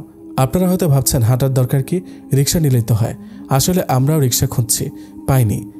বৃষ্টির দিনে খালি রিক্সা পাওয়া আর চাঁদ পাওয়া আমার কাছে সমানই মনে হয়। রুদ্র কাকে যেন ফোন করেছে। এই সুযোগে আমি ভালো করে পা ধুয়ে নিয়েছি। হয়েছে? ফোনে কথা বলা শেষ করে জিজ্ঞেস করলো রুদ্র। আমি মাথা নাড়িয়ে বললাম, হ্যাঁ। এখানে একটু দাঁড়াও। পরিচিত এক রিক্সাওয়ালা চাচাকে ফোন দিয়েছি, সে 5 মিনিটের মধ্যে এসে পড়বে। তাকে কেন ডাকতে গেলেন? খেয়াল করলাম তুমি কাদা পানির মধ্যে হাঁটতে স্বাচ্ছন্দ্য বোধ করছো না, এর জন্য রিক্সা ডাকতে হবে। হবে। আমি হাসলাম। কিছুক্ষণ মৌন থেকে বললাম, আপনার বউ যে হবে সে অনেক লাকি। কথাটা আমি খোঁচা মেরেই বললাম, আমি আসলে শুনতে চাচ্ছি আমার এই কথায় সে কি বলে। কিন্তু অদ্ভুত, রুদ্র কিছু বলল না, শুধু হাসলো। আমি জিজ্ঞেস করলাম, হাসছেন যে? তোমার কথা শুনে হাসলাম। হাসির কি বললাম আমি? সত্যিই তো বললাম। আচ্ছা, আবার আচ্ছা কি? এত ক্ষুদ্ধর কেন পিচ্ছি? কথার উত্তর না দিলে জিজ্ঞেস করবো না? আমার এই কথার জবাব দিল না রুদ্র। একটা ফাঁকা রিক্সার সামনে এসে দাঁড়ানোর পর রুদ্র বলল, রিক্সায় ওঠো। চাইলে রিক্সায় বসে আমি প্রশ্নটি আবার করতে পারতাম, কিন্তু এক প্রশ্ন বারবার করাটা কেমন যেন দেখায়। আমার নিজের কাছেও আনইজি লাগবে। আঁকাবাঁকা রাস্তায় ছোট ছোট গর্তগুলো এখন পানি দ্বারা পূর্ণ, তাই হঠাৎ হঠাৎ রিক্সা ঝাঁকুনিও লাগছে। সামলে বসো, বলল রুদ্র। আমি রিক্সা ধরে বসেছিলাম। রুদ্রের প্রতি বিয়ের দিন আমার প্রচুর রাগ থাকলেও এখন আর সেটা নেই। সময়ের সাথে সাথে রাগও কমে গেছে। আবার এমনও হতে পারে প্রিয় মানুষের ভুল ত্রুটি দোষগুলো আমাদের চোখে পড়লেও বেশিক্ষণ স্থায়ী হয় না, বেমালুম ভুলে যাই আমরা। মাঝে মাঝে রুদ্রকে জিজ্ঞেস করতে ইচ্ছে করে কেন সে আমায় মিথ্যে বলেছিল, কিন্তু জিজ্ঞেস করতে পারি না। কি করে জিজ্ঞেস করব? সে অধিকার যে আমার নেই। রিক্সা এসে থামে টং দোকানের সামনে। রুদ্র রিক্সাওয়ালা চাচাকে বলল, চাচা আসেন চা খাই। না বাবা, তোমরা খাও। আরে আসেন তো। দোকানদারও রুদ্রর পরিচিত। রুদ্রকে দেখে একগাল হেসে বললেন, এতদিন পর এই চাচার কথা মনে হইল। দোকানের ভেতর থেকে একটা চেয়ার এনে উনি আমাকে এগিয়ে দিলেন। বাকি 2টা চেয়ারও দিলেন ওই চাচা আর রুদ্রকে। রুদ্র চেয়ারে আয়েশি ভঙ্গিতে বসে বলে, সময় পাই না চাচা, কাজ নিয়ে খুব ব্যস্ত থাকতে হয়। বাজান বুঝি, তাও সময় করে একটু আইবা, আমার ভালো লাগবো। আচ্ছা চাচা, সময় পেলে আসবো। এই যে আজ সময় করে চলে এলাম। দোকানদার চাচা পান খাওয়া লাল দাঁতগুলো বের করে হেসে বললেন, এর লেগা অনেক খুশি হয়েছে বাজান। চায়ের লগে কি বিস্কুট দিমু? আমি খাবো না, নবনী বিস্কুট খাবে? রুদ্র জিজ্ঞেস করলো। আমি বারণ করলাম, গরম চায়ের কাপে চুমুক দেওয়ার সাহস নেই। গরম চা আমি খেতে পারি না, কিন্তু রুদ্র কি সুন্দর করে ধোয়া ওঠা গরম চায়ের কাপে চুমুক দিচ্ছে, সে দৃশ্য আমি লিখে বর্ণনা করতে পারবো না। গল্প হচ্ছে এখন তাদের 3 জনের মধ্যে। আমি নীরব শ্রোতা, তাদের কথা শুনছি। মাঝে মাঝে গভীর দৃষ্টিতে রুদ্রর হাসি মাখা মুখটি লক্ষ্য করছি। আমি ভীষণভাবে ফেসে গেছি, আটকে গেছি আমি রুদ্রর মায়ায়, রুদ্রর প্রেমে। এই ঘোর, এই ধ্যান আমার কাটবে না। আমার রুদ্রকে চাই, একান্ত আপন মানুষ হিসেবে। সে শুধু আমার হবে, অন্য কারোর সঙ্গে আমি তাকে ভাগ করতে পারবো না, করব না। সে হবে একান্তই আমার প্রিয় ব্যক্তিগত মানুষ। হ্যাঁ পিচ্ছি, চোখের সামনে তুড়ি বাজিয়ে বলল রুদ্র। ধ্যান ফিরে আমি হকচকে উঠি, আশেপাশে তাকে একটু লজ্জাবোধ করি। রুদ্র হেসে বলে, উঠি এবার? আমি মাথা নাড়িয়ে বললাম, ইস। এতক্ষণ রুদ্রের দিকে তাকিয়ে কত কি ভাবলাম। রুদ্র নিশ্চয়ই খেয়াল করেছে। আমি চুপচাপ রিক্সায় উঠে বসলাম। রুদ্র দোকানদার চাচাকে বলল, চাচা সময় পেলে একদিন বাসায় আসবেন। আমিও সময় পেলে আসবো। আচ্ছা বাজান। হালকা বাতাস, ঠান্ডা ওয়েদার, প্রিয় মানুষ সাথে। ইচ্ছে করছে সময়টা এখানেই থেমে থাকুক। আজ একটা টাইম মেশিনে খুব শখ হচ্ছে, থাকলে বেশ ভালোই হতো। ঘড়ির কাঁটা টুপ করে থামিয়ে দিতাম, থমকে যেত সময়। গল্প করতাম আমরা অহরহ, কিন্তু সময় ফুরাতো না। আফসোস, এটা কখনো হওয়ার নয়। রুদ্র নিজের চুলের মাঝে হাত বুলিয়ে বলল, নবনী, কাল থেকে তুমি স্কুলে যাবে? না। না কি আবার? সামনে তোমার এসএসসি পরীক্ষা, ভালো রেজাল্ট করতে হবে না? আমি তো বাসায় পড়ছি। বাসায় পড়া আর ক্লাস করা কি এক হলো? যদি একই হতো তাহলে কেউই আর স্কুলে যেত না, বাসায় বসে পড়ে পড়ে বিদ্যাসাগর হয়ে যেত। আপনি আমার দিকটা বুঝতে পারছেন না। আমি সবই বুঝতে পারছি। সেদিনের ঘটনা এখনও মন থেকে পুরোপুরি দূর হয়নি, তাই না? বেশ। আচ্ছা, তুমি যে আমার সাথে বের হয়েছ, তোমার কি এখনো ভয় লাগছে? না। তাহলে তো হয়ে গেল। কি হয়ে গেল? কাল থেকে অফিসে যাওয়ার পথে আমি তোমার স্কুলে ড্রপ করে দেব। খবরদার এখন কোনো বাহানা করবে না। একটু আগে তুমি নিজেই বলেছ আমি সাথে থাকলে তোমার ভয় করে না। রুদ্রর কথার ধরনে আমি হেসে ফেললাম। আচ্ছা, রুদ্রর মনেও কি আমার জন্য সেম ফিলিংস রয়েছে যেমনটা ওর প্রতি আমার রয়েছে? নয়তো আপনারাই বলুন, সে কেন শুধু শুধু আমার জন্য এত ভাববে, আমায় এত সাহায্য করবে? আপনাদের কি মনে হয় সে আমায় ভালোবাসে? খসখসে পেজের ওপর কলম দ্বারা আঁকেবুকি করছিলাম।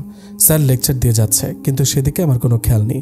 আমার দৃষ্টি খাতার দিকে এবং মন রুদ্রর কাছে। প্রায় সপ্তাহ হবে আমি স্কুলে আসা শুরু করেছি। মনের ভয় দূর হয়েছে। রুদ্র সঙ্গে ছিল যে, কিন্তু আজ আসার পথে বলল সে এখন থেকে বিজি থাকবে, কাজের নাকি প্রচুর চাপ, তাই আমায় নিয়ে আসতে পারবে না। একটু মন খারাপ অবশ্য হয়েছিল, কিন্তু পরক্ষণেই ভাবলাম আমার জন্য তো আর কাউকে উপেক্ষা করা যাবে না। তাই সুবোধ বালিকার মতো ঘাড় নাড়িয়ে বলেছিলাম, আচ্ছা। গালে হাত দিয়ে, কি ভাবছিস আর কী সব আঁকেবুকি করছিস? কনুই দিয়ে কোমরে গুঁতো মেরে বলল তিথি। আমি অস্ফুট স্বরে শব্দ করে তিথির মতোই ফিসফিস করে বললাম, তোর জামাইয়ের মুন্ডু আঁকি। তিথি এবার ভালো করে খাতাটি লক্ষ্য করে বলল, এটা তোর জামাইয়ের মুন্ডু, ক্লাসে মনোযোগ দে। মনোযোগ পাচ্ছি না কেন? রুদ্রর কথা মনে পড়ছে বারবার। তুই গেছিস রে নবনী, আমার মনে হয় না এবার তুই পরীক্ষায় পাশ করতে পারবি। তীক্ষ্ণ দৃষ্টিতে আমার দিকে তাকিয়ে কথাটি বলল। আমিও এবার তিথিকে কনুই দ্বারা গুঁতো মেরে বললাম, আজগুবি কথা বলবি না, অলক্ষণে কথাবার্তা। আমায় বকিস কেন? তোর হালচাল লক্ষ্য করেছিস তুই? এভাবে চললে যে ফেল করবি তা আমি শিওর। শোন, আমি একটা কথা বলি, মনের কথা মনের মধ্যে লুকিয়ে রেখে গুমড়ে মরার চেয়ে তাকে গিয়ে বলে দে। হ্যাঁ বা না যেটাই বলুক, সত্যিটা তো জানতে পারবি। যদি রাগ করে কথা না বলে, না বললে নাই, দুনিয়াতে কি ছেলের অভাব আছে নাকি? আমি এবার তিথির মাথায় গাঁটটা মেরে বললাম, ছেলের অভাব নেই, কিন্তু রুদ্রর তো অভাব আছে। তোর আর কোনো সাজেশন আমার লাগবে না, পড়। তিথিকে বলে আমিও স্যারের লেকচারে মনোযোগ দিলাম, কিন্তু মনে মনে আরও একটা বিষয় ভাবছি। সত্যি কি তাকে ভালোবাসার কথা বলে দেওয়া উচিত? স্কুল ছুটির পর একদম কোচিং করে বাড়িতে ফিরছি। 4:30টায় ছুটি হয়েছে। রিকশায় বসে ভাবলাম রুদ্রকে একটা কল করি। কল করার চেয়ে বোধহয় টেক্সট করাই ভালো হবে। মেসেজে টেক্সট না করে আগে ফেসবুকে গেলাম। রুদ্র অ্যাক্টিভ, মেসেজ লিখলাম। কি করেন? তার মেসেজের অপেক্ষায় থাকতে থাকতে প্রায় বাড়ির সামনে এসে পড়েছি। তখন তার রিপ্লাই আসে, কাজ করছি, তুমি? বাড়িতে ফিরছি। রিপ্লাই করলাম আমি। সঙ্গে সঙ্গে সে রিপ্লাই দিল, আচ্ছা সাবধানে যাও, ফ্রেশ হয়ে খেয়ে রেস্ট নাও। আচ্ছা, আপনি খেয়েছেন? এই মেসেজের আর কোনো রিপ্লাই এলো না। বাড়ির সামনে চলে এসেছি আমি। ভাড়া মিটিয়ে ভেতরে চলে যাই। একটু পরপর চেক করি রিপ্লাই করেছে নাকি। না, করেনি। সিনই করেনি। ব্যস্ত বোধ হয়। বাড়িতে গিয়ে গোসল করে হালকা কিছু খাবার খেয়ে বিছানায় গা এলিয়ে দিলাম। ক্লান্ত লাগছে খুব। ঘুম ঘুমও পাচ্ছে কেমন। কিন্তু এখন ঘুমালে কখন যে ঘুম ভাঙবে তার কোনো ঠিক নেই। একটু পরেই আবার স্যার প্রাইভেট পড়াতে আসবে। বিছানায় কিছুক্ষণ গড়াগড়ি করাই ভালো। এর মাঝে আরেকবার ফোন চেকও করলাম। একবারও রিপ্লাই আসেনি। তাই কিছুক্ষণ কার্টুন দেখছিলাম। 6টার মিনিট 5 আগে রুদ্র রিপ্লাই করে, এই তো নাস্তা করবো এখন। তুমি খেয়েছ? স্যার এখনই পড়াতে চলে আসবে, তাই বই গুছাচ্ছিলাম। তখনই টুং করে ফোনে একটা শব্দ হয়। রুদ্রের মেসেজ দেখে বই রেখে রিপ্লাই করলাম, হ্যাঁ কি করছেন? এই তো বসে আছি। তুমি? আমিও। খুব ব্যস্ত থাকেন মনে হচ্ছে। বোঝোই তো কাজের কত চাপ। তবে এখন ফ্রি আছি। কতক্ষণ? 30 মিনিটের মতো। আমার প্রাইভেট পড়তে হয় 1 ঘন্টা। রুদ্র ফ্রি আছে 30 মিনিট। প্রাইভেট পড়লে ওর সঙ্গে কথা বলতে পারবো না, তাই সিদ্ধান্ত নিয়েছি আজ প্রাইভেট পড়বো না। এজন্য অবশ্য ছোট্ট একটা নাটকও করতে হবে আমায়। রুদ্রকে মেসেজ দিলাম, ওয়েট, লাইনে থাকেন। মায়ের রুমে গিয়ে বললাম, মাথা ব্যথা করছে, কেমন যেন বমি বমিও পাচ্ছে। মা তো রেগে মেগে অস্থির। বমি পাচ্ছে, পেট খারাপ হয়েছে, তার কারণ হিসেবে সে ধরেই নিয়েছে আমি আজে বাজে খাবার খেয়েছি। আমি চুপচাপ মায়ের বকুনি খেলাম। কিছুক্ষণ বকে মা শান্ত কণ্ঠে বললেন, ঘরে গিয়ে ঘুমিয়ে থাক, আমি ওষুধ নিয়ে আসছি। ওষুধ খেয়েছি মা। বলছিলাম এই অবস্থায় প্রাইভেট পড়বো আজ? না, আমি তো স্যারকে কল দিয়ে বলে দিচ্ছি আজ আসার দরকার নেই, তুই গিয়ে শুয়ে থাক। আচ্ছা মা। নাটক কাজে এসেছে। বাহ নবনী, বাহ, সিরিয়াল দেখে তোর মা আর নাটক করিস তুই? জিও। নিজের প্রশংসায় আমি নিজেই পঞ্চমুখ। ঘরে এসে দরজা চাপিয়ে দিয়ে ফোন নিয়ে শুয়ে পড়লাম। অনলাইনে গিয়ে দেখলাম রুদ্রর টেক্সট। আচ্ছা, আমি বললাম, খাননি এখনো? খাচ্ছি। জানেন আজকে না আপনাকে অনেক মিস করছি। বারবার চেক করেছি আপনি রিপ্লাই দেন নাকি। বলে আমার পিচ্ছিটা, অপেক্ষা করার দরকার নেই পিচ্ছি, ফ্রি হলে আমি মেসেজ করব। কিন্তু আমি যে মেসেজ না করে থাকতে পারি না কেন জানি না। একটা কথা বলবো? বলো। আমি আপনাকে ভালোবাসি। টাইপ করে ব্যাক স্পেসে এসে সব মুছে লিখলাম, আপনি আমার বন্ধু হবেন? হওয়া যেতে পারে, কিন্তু আমি তো তোমার চেয়ে বয়সে বড়। তাতে কি? খুব যে বড় তাও তো নন। অনার্স 2nd ইয়ারে পড়েন। কাজ করেন বলে নিজেকে আবার খুব বড় ভাবেন নাকি? আরে পাগলি না, বাবার বিজনেস বলেই তো কাজ করি। আচ্ছা যাও, আজ থেকে আমরা ফ্রেন্ড, ঠিক আছে? এরপর চলতে থাকে আমাদের ননস্টপ কথা বলা। যতক্ষণ রুদ্র ছিল ফ্রি ততক্ষণই আমাদের কথা হয়েছে। এরপর আবার অপেক্ষার প্রহর শুরু হয়, কখন রুদ্র ফ্রি হবে আর কখন কথা হবে। রুদ্রকে আমি খুব কমই ফ্রি পেতাম। তার কাজের অনেক চাপ। প্রথম অনেক ঘ্যান করতাম, লুকিয়ে লুকিয়ে কাঁদতামও। পরে নিজেই নিজেকে বুঝালাম, সবসময় বাচ্চামো করলে কি হয়? একটা মানুষের ব্যস্ততা থাকতেই পারে। আমারও উচিত তাকে বোঝা, তাই পাগলামি কমিয়ে দিলাম। হুটহাট পাগলামি মাথা চাড়া দিয়ে উঠলে তখন অতিরিক্ত রাগারাগিও করতাম। কিন্তু রুদ্র হাসি মুখে কথা বলতো, আমায় বোঝাতো। তার ব্যস্ততার সাথে আমি নিজেকে মানিয়ে নিচ্ছিলাম। আজ শুক্রবার, আমার স্কুল, কোচিং, প্রাইভেট সব বন্ধ। কিন্তু রুদ্রর কোনো বন্ধ নেই, কারণ তার তো নিজের বিজনেস, মানে বাবার বিজনেস, আর তার বিজনেস তো একই কথা। তো সে চাইলেই তো ছুটি নিতে পারে। ঘরের দরজা চাপিয়ে দিয়ে বারান্দায় গিয়ে রুদ্রকে ফোন দিলাম। ফোন রিসিভ করার পর সালাম দিয়ে বললাম, শুভ সকাল, ভালো আছেন? শুভ সকাল, আলহামদুলিল্লাহ। তুমি? আলহামদুলিল্লাহ ভালো। কি করেন? এই তো কাজে আসলাম। ব্যস্ত নাকি? তেমন না। তুমি বলো। সকালে নাস্তা করেছেন? না। তুমি? হ্যাঁ। যেদিনই সকালে জিজ্ঞেস করে খেয়েছেন নাকি ওই দিনই বলেন না। সকালে খান না কেন? এমনি। সবসময় তার ছোট ছোট উত্তর। মেসেঞ্জারে আমি রচনা লিখে পাঠালেও তার উত্তর আসে সারাংশের মতো 2 লাইনে, কখনো কখনো আবার 1 লাইনে বা 2-3টা শব্দে। ফোনে কথা বলার সময়ও তার একই সমস্যা, অথচ বিষয়টা শুরুর দিকে এমন ছিল না। আমি বললাম, আজ তো শুক্রবার, চলেন কোথাও থেকে আমরা ঘুরে আসি সবাই মিলে। সরি নবনী, আজ তো আরও বেশি ব্যস্ত থাকতে হবে, আজ পারবো না, অন্যদিন ঘুরতে যাব। প্রতিদিনই তো এই কথা বলেন, আপনার সাথে দেখাও তো হয় না অনেক দিন। আচ্ছা আজ বারান্দায় দাঁড়িয়েও, বাড়ি যাওয়ার সময় দেখা করব। এমন দেখা করার কোনো দরকার নেই। একটু রাগ দেখিয়ে বললাম আমি। ছোট বাচ্চাদের যেভাবে বোঝায় রুদ্র ঠিক সেভাবে নরম সুরে বলল, রাগ করে না প্লিজ, আমায় একটু বোঝার চেষ্টা করো। নিজের বিজনেস যদি নিজে না দেখি তাহলে কে দেখবে বলো? এখনও রাগ করে আছো? রাগ নেই আমার, কথা শুনেই তো বুঝি। আচ্ছা যাও, আগামী সপ্তাহের মধ্যেই ফ্রি হয়ে সবাই একসাথে ঘুরতে যাব। সত্যি তো? হ্যাঁ। আমি এবারও রুদ্রের কথা মেনে নিলাম, তবে শর্ত দিলাম, প্রতিদিন একবার করে হলেও আমার সাথে দেখা করতে হবে। রুদ্র রাজিও হয়। কয়েকদিন ধরে বারান্দা থেকে দুজনের দেখা হয়। শুক্রবার থেকে দেখতে দেখতে আজ বুধবার চলে এসেছে। রুদ্রর ফ্রি সময় এখনও আসেনি। এত পড়ার চাপের মধ্যেও ওকে নিয়ে আমার দুশ্চিন্তার শেষ নেই। মাঝে মাঝে মনে হয় আমি নিজেই বোধহয় বেশি ভাবি। আজ আপনাদের সাথে আমি কিছু কথা শেয়ার করি, শুনুন। একটা মানুষ ব্যস্ত থাকতেই পারে, তাই বলে কি সারাদিন সারাক্ষণই সে ব্যস্ত থাকে? দিনের বেলায় আমিও বিজি। বিকেল পর্যন্ত স্কুলে থাকা হয়, সন্ধ্যার দিকে প্রাইভেট, এরপর ক্লাসের পড়া, কোচিং, প্রাইভেটের পড়া সব আমার রাতেই কমপ্লিট করতে হয়। সব কমপ্লিট করতে গিয়ে দেখা যায় রাত 11টা বেজে যায়। খেয়ে শুতে শুতে 11:30 বেজে যায়। রোজ বাড়ি ফিরে 9টায়। বাড়িতে আসতে আসতে সময় লাগে 10 মিনিটের মতো। ফ্রেশ হয়ে খাওয়া, রেস্ট সব মিলিয়ে না হয় 10টাই বাজে। তারপর নিজের কিছু কাজ থাকলে সেটা না হয় 11টা অবধি করে। এরপর আর কিসের ব্যস্ততা থাকতে পারে? 2-একটা মেসেজের রিপ্লাই সাথে সাথে দিলেও বেশিরভাগ মেসেজের রিপ্লাই 5 থেকে 6 মিনিট পর পর। কখনো কখনো এমনও হয় যে অপেক্ষা করতে করতে আমি ঘুমিয়ে পড়ি। ঘুম ভাঙে একেবারে সকালে। মোবাইল হাতে নিলে দেখা যায় যা জিজ্ঞেস করেছি শুধু সেটারই উত্তর, বাড়তি কোনো মেসেজ নেই। বিশ্বাস করুন, অনেক কষ্ট হয়, খারাপ লাগে। সে কেন আমার অনুভূতিগুলো বোঝে না? রুদ্রর জন্য অনেক মেয়েই পাগল। সে তাদের সঙ্গে কথা না বললেও কিংবা তাদের সঙ্গে যতটুকু কথা বলে তার চেয়ে একটু বেশি সময় আমায় দেয়। আমি জানিও এটা, কিন্তু তবুও ওর এমন অবহেলা আমি সহ্য করতে পারি না। রাতে এখন 2-1টার বেশি কথা হয় না। আমি নিজে বিরক্ত করা কমিয়ে দিয়েছি। কি করেন, খেয়েছেন, ব্যাস এটুকুই। আমি এই 2টা প্রশ্ন না করলেও সে করে। এরপর আর কোনো কথা নেই। আমি অপেক্ষা করি মেসেজের। নিজে থেকে মেসেজ করতে গিয়েও অনেক সময় করি না। অন্যদিকে সে ফ্রি ফায়ার, পাবজি আর ইউটিউব নিয়ে ব্যস্ত। আমার জন্য তার সময় নেই। ফোন বাজছে, সরি দীপান্বিতার গানের সুর। গানটা আমার এবং রুদ্রর অনেক বেশি ফেভারিট, তাই ফোনে রিংটোন দিয়ে রেখেছি। আজ স্কুল বন্ধ থাকায় সকাল থেকে বাড়িতে আছে। ফোন করেছে লিমা। ফোন রিসিভ করে বললাম, হ্যাঁ দোস্ত বল, কি অবস্থা? ওপাশ থেকে লিমা খুশিতে গদগদ হয়ে বলে, আমার অবস্থা রাখ, এখন আমি তোর যে খবর দেব তোর অবস্থা খুশিতে চাঙ্গা হয়ে যাবে। আমি হেসে ফেললাম, বললাম, মানে কি খবর শুনি? আমাদের বাড়ির সামনে যে রেস্টুরেন্ট আছে না, তো তুই কি এখন ট্রিট দিবি? আগে আমার কথা শোন সেমরি। আমি এখন রেস্টুরেন্টে আছি। রুদ্র ভাইয়ের সঙ্গে আরও কয়েকজন এই রেস্টুরেন্টে আসছে। তুইও এসে পড়। আমি তিথিরে কল দিচ্ছি। 1 মিনিট। রুদ্র রেস্টুরেন্টে মানে? তুই শিওর? আজব, আমি তোর মিথ্যা বলবো কেন? বিশ্বাস না হলে অনলাইনে এসে ভিডিও কল দে, দেখাইতেছি। তোকে দেখেছে? না, খেয়াল করে নেই। দোস্ত, আজকে মনে হয় ভাইয়া সেরকম খুশি। সবার সাথে যেভাবে হাসাহাসি করতেছে, বোঝা যাচ্ছে মনটা আজ ফ্রেশ। এই সুযোগ, আজকে মনের কথা জানিয়ে দে। অ্যাকসেপ্ট করার সম্ভাবনা কিন্তু অনেক। তুই থাক, আমি আসছি। ফোনের লাইন কেটে দিয়ে থম মেরে বসে আছি আমি। বুঝতে পারছি না লিমা মিথ্যা বলে মজা করছে নাকি সত্যি বলছে।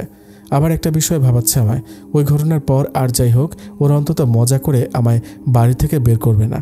তার মানে সত্যিই বলেছে। অথচ মিনিট 20 আগেও রুদ্রের সঙ্গে আমার টেক্সটে কথা হয়েছে। ফোন দিয়েছিলাম, ধরেনি। টেক্সটে লিখেছে, ব্যস্ত আছে নবনী, তুমি টেক্সট করো। সে রিপ্লাইও দিচ্ছিল 7-8 মিনিট পর পর। ব্যস্ত আছে বলে আমিও আর কথা বাড়াইনি। যে মানুষ এতটাই ব্যস্ত ছিল কিছুক্ষণ আগেও, সেই মানুষটা এখন এত ফ্রি। আমার হাত পা কেমন যেন কাঁপছে। আমার বারবার মনে হচ্ছে, আচ্ছা থাক, আগে আমি বরং গিয়ে দেখি। ঘর থেকে আদিব মানে রাজ্জাককে ডাকলাম। কি হয়েছে আপু? জিজ্ঞেস করলো আদিব। কিছু হয়নি, যা একটা ভালো শার্ট নয়তো গেঞ্জি পরে আয়, আমরা বাইরে খেতে যাব। আচ্ছা বলেই আদিব দৌড়ে মায়ের কাছে চলে গেল। আমিও জামা কাপড় পাল্টে আকাশি আর সাদা রঙের একটা 3 পিস পরলাম। মুখটা ধুয়ে পানি টেল করে চুল বেঁধে নিলাম। আদিব ততক্ষণে চলে এসেছে। পার্স আর আদিবকে নিয়ে মাকে বলে বের হলাম, আজ আমিও দেখব রুদ্রকে। সামনে থেকে দেখব তার ব্যস্ততার আড়ালে হাসিটা, শুনবো আজ তার সত্যিটা। রেস্টুরেন্টের সামনে এসে দাঁড়িয়ে আছি। আদিব বারবার বলছে, আপু ভেতরে যাবে না? ভেতরে চলো। ওর কথা আমার কর্ণকুহরে পৌঁছালেও মস্তিষ্ক পর্যন্ত পৌঁছাতে পারছে না। বুক কেমন ধুকপুক করছে, হার্টবিট খুব দ্রুত চলছে। আমি নিজেও জানি না ভেতরে যাওয়ার পর কোন পরিস্থিতির সাথে আমার নতুন করে পরিচিত হতে হবে। বড় করে শ্বাস নিয়ে নিজেকে স্বাভাবিক করলাম। আদিবকে নিয়ে রেস্টুরেন্টে যেতেই সবার আগে লিমা আমায় দেখে, হাত নাড়িয়ে বলে, নবনী এই যে আমি, আয়। লিমা আমায় ডাকার সাথে সাথে আশপাশের টেবিলে বসে থাকা কয়েকজন আমার দিকে তাকায়। তাদের সঙ্গে আরও একজোড়া হাস্যোজ্জ্বল চক্ষু আমার দিকে নিবদ্ধ হয়।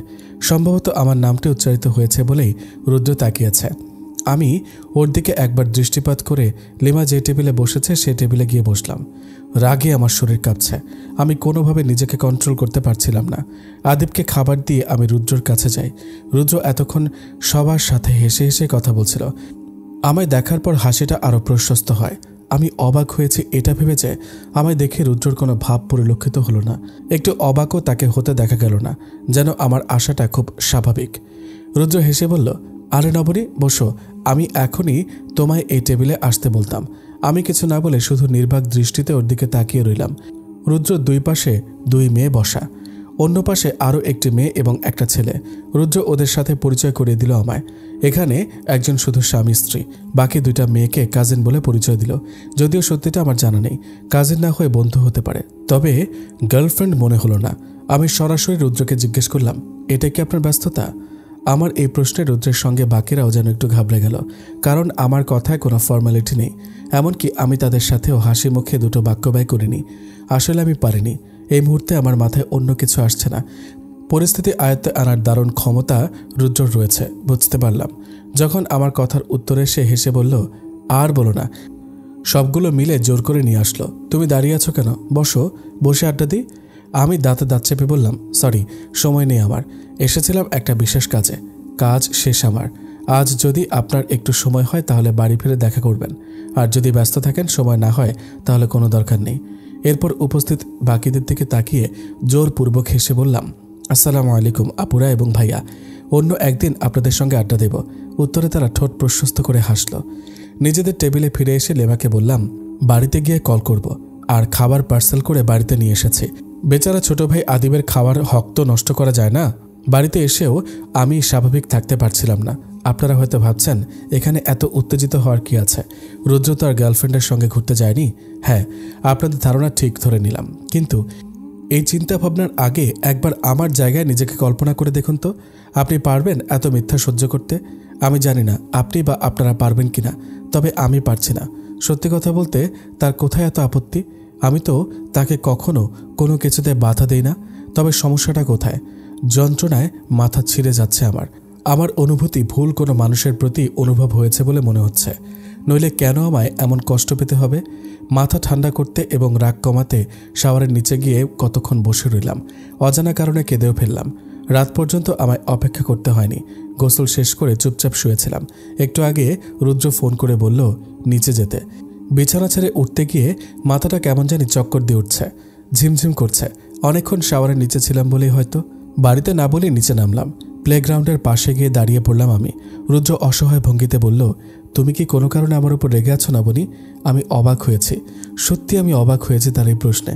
মানে সে জানেই না আমি রাগ করেছি, কিংবা কোনো কারণে রাগ করেছি সেটাও জানে না। তাচ্ছিল্য করে হেসে বললাম, আপনি জানেন না? না বললে জানবো কিভাবে? কেউ কি আমার নামে তোমায় কিছু বলেছে যে কারণে তুমি আপসেট? আমি শোনা কথায় কান দিই না। তাহলে কি সমস্যা বলো? আমায় না বললে তো আমি বুঝবো না। আপনি আমায় মিথ্যা কেন বলেন? কি মিথ্যা বলেছি? কি মিথ্যা বলেননি? শুরু থেকেই আপনার একটার পর একটা মিথ্যা শুনে যাচ্ছি আমি। সব শুনেও না বোঝার অভিনয় করে যাচ্ছি। আপনি যেভাবে বলেছেন সেভাবেই চলছে।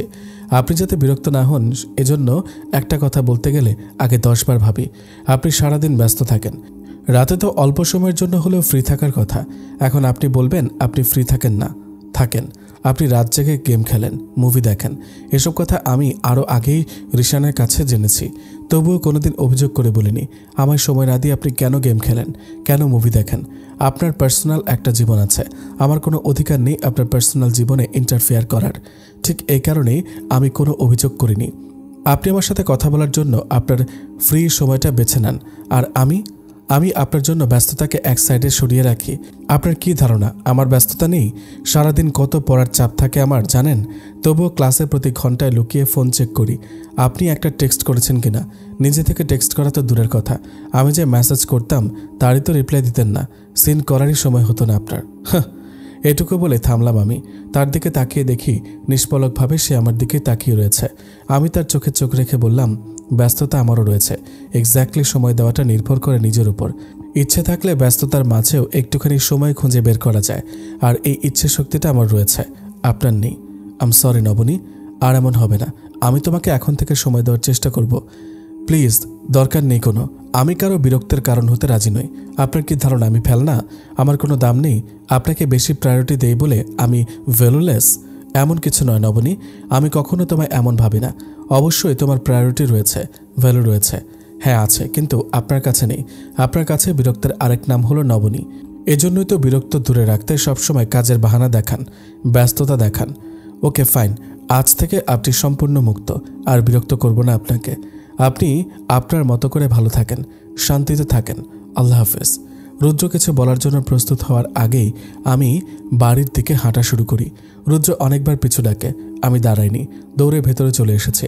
কথাগুলো বলা এতটা সহজ আমার জন্য ছিল না, কিন্তু কি করব বলুন। এতদিনে জমিয়ে রাখা কষ্ট, অভিমানগুলো যে আর চাপিয়ে রাখতে পারিনি। আমাকে ছাড়া রুদ্রর কতটা কষ্ট হবে জানি না, কিন্তু তাকে ছাড়া থাকতে কথা না বলে আমি ভালো থাকতে পারবো না। প্রয়োজন নেই ভালো থাকার, তবুও আর তার বিরক্তের কারণ হতে রাজি নই আমি। বাড়িতে আসার পর রুদ্রর অনেকগুলো মেসেজ এবং কল পাই। কল রিসিভ করিনি। মেসেজের বেশিরভাগ এমন ছিল, আর এমন হবে না, সরি, ফোন রিসিভ করো। আমি রেসপন্স করিনি। তিথি আর লিমাকে ফোন করে সব বললাম। তিথি বলল, দেখ এবার কি করে, গুরুত্ব দিলে এবার থেকে দেওয়া শুরু করবে, নয়তো সে আর ঠিক হবে না। আমিও চুপচাপ দেখতে লাগলাম সে কি করে। প্রতিদিন ক্লাস কোচিংয়ের ফাঁকে এখনও ফোন চেক করার অভ্যাস রয়ে গেছে। অদ্ভুত বিষয় হচ্ছে, এখন আর আমার নিরাশ হতে হয় না। রুদ্রর মেসেজ পাই আমি। অবসর সময়ে প্রায়ই তার আইডি ঘাটাঘাটি করি, কমেন্ট চেক করি। কোনো মেয়ের কমেন্ট সন্দেহকর মনে হলে সেই মেয়ের আইডিও ঘুরি। নিজের মন খারাপের কারণ আমি নিজেই, নয়তো কেন খুঁটে খুঁটে সব বের করতে হবে আমার। এর মাঝে আমার পরীক্ষা শুরু হয়। মা ফোন নিয়ে গেছে, ল্যাপটপও মায়ের কাছে। অতিরিক্ত স্বাধীনতা থাকলেও পরীক্ষার সময় মা ভীষণ কঠোর হয়ে যান। এটা অবশ্য আমার ভালোর জন্যই করে। তবুও রুদ্রর আইডি ঘোরাঘুরি করে যে শান্তি পাই, তৃপ্তি পাই, সেটা থেকে বঞ্চিত হয়ে যাচ্ছিলাম। এখনও মা পরীক্ষার সময় আমার স্কুলে গিয়ে বসে থাকে, সেই ছোটবেলার মতো। পরীক্ষা শেষ হলে আবার সঙ্গে করে নিয়ে আসে। রাতে পড়ার সময় পাশে বসে থাকে। আমি রাত পর্যন্ত পড়ি। এক সময় মা জেগে থাকতে থাকতে ঘুমিয়েও যায়। একটু পরপর আবার হুট করে জেগে বলে, পানি লাগবে তোর, চা খাবি, কফি বানিয়ে দেব। মায়ের এত অস্থিরতা দেখে হাসি পায় আমার। মনে মনে ভীষণ খুশিও হই। মায়ের সঙ্গই মনটা অনেকটা হালকা করে আমার।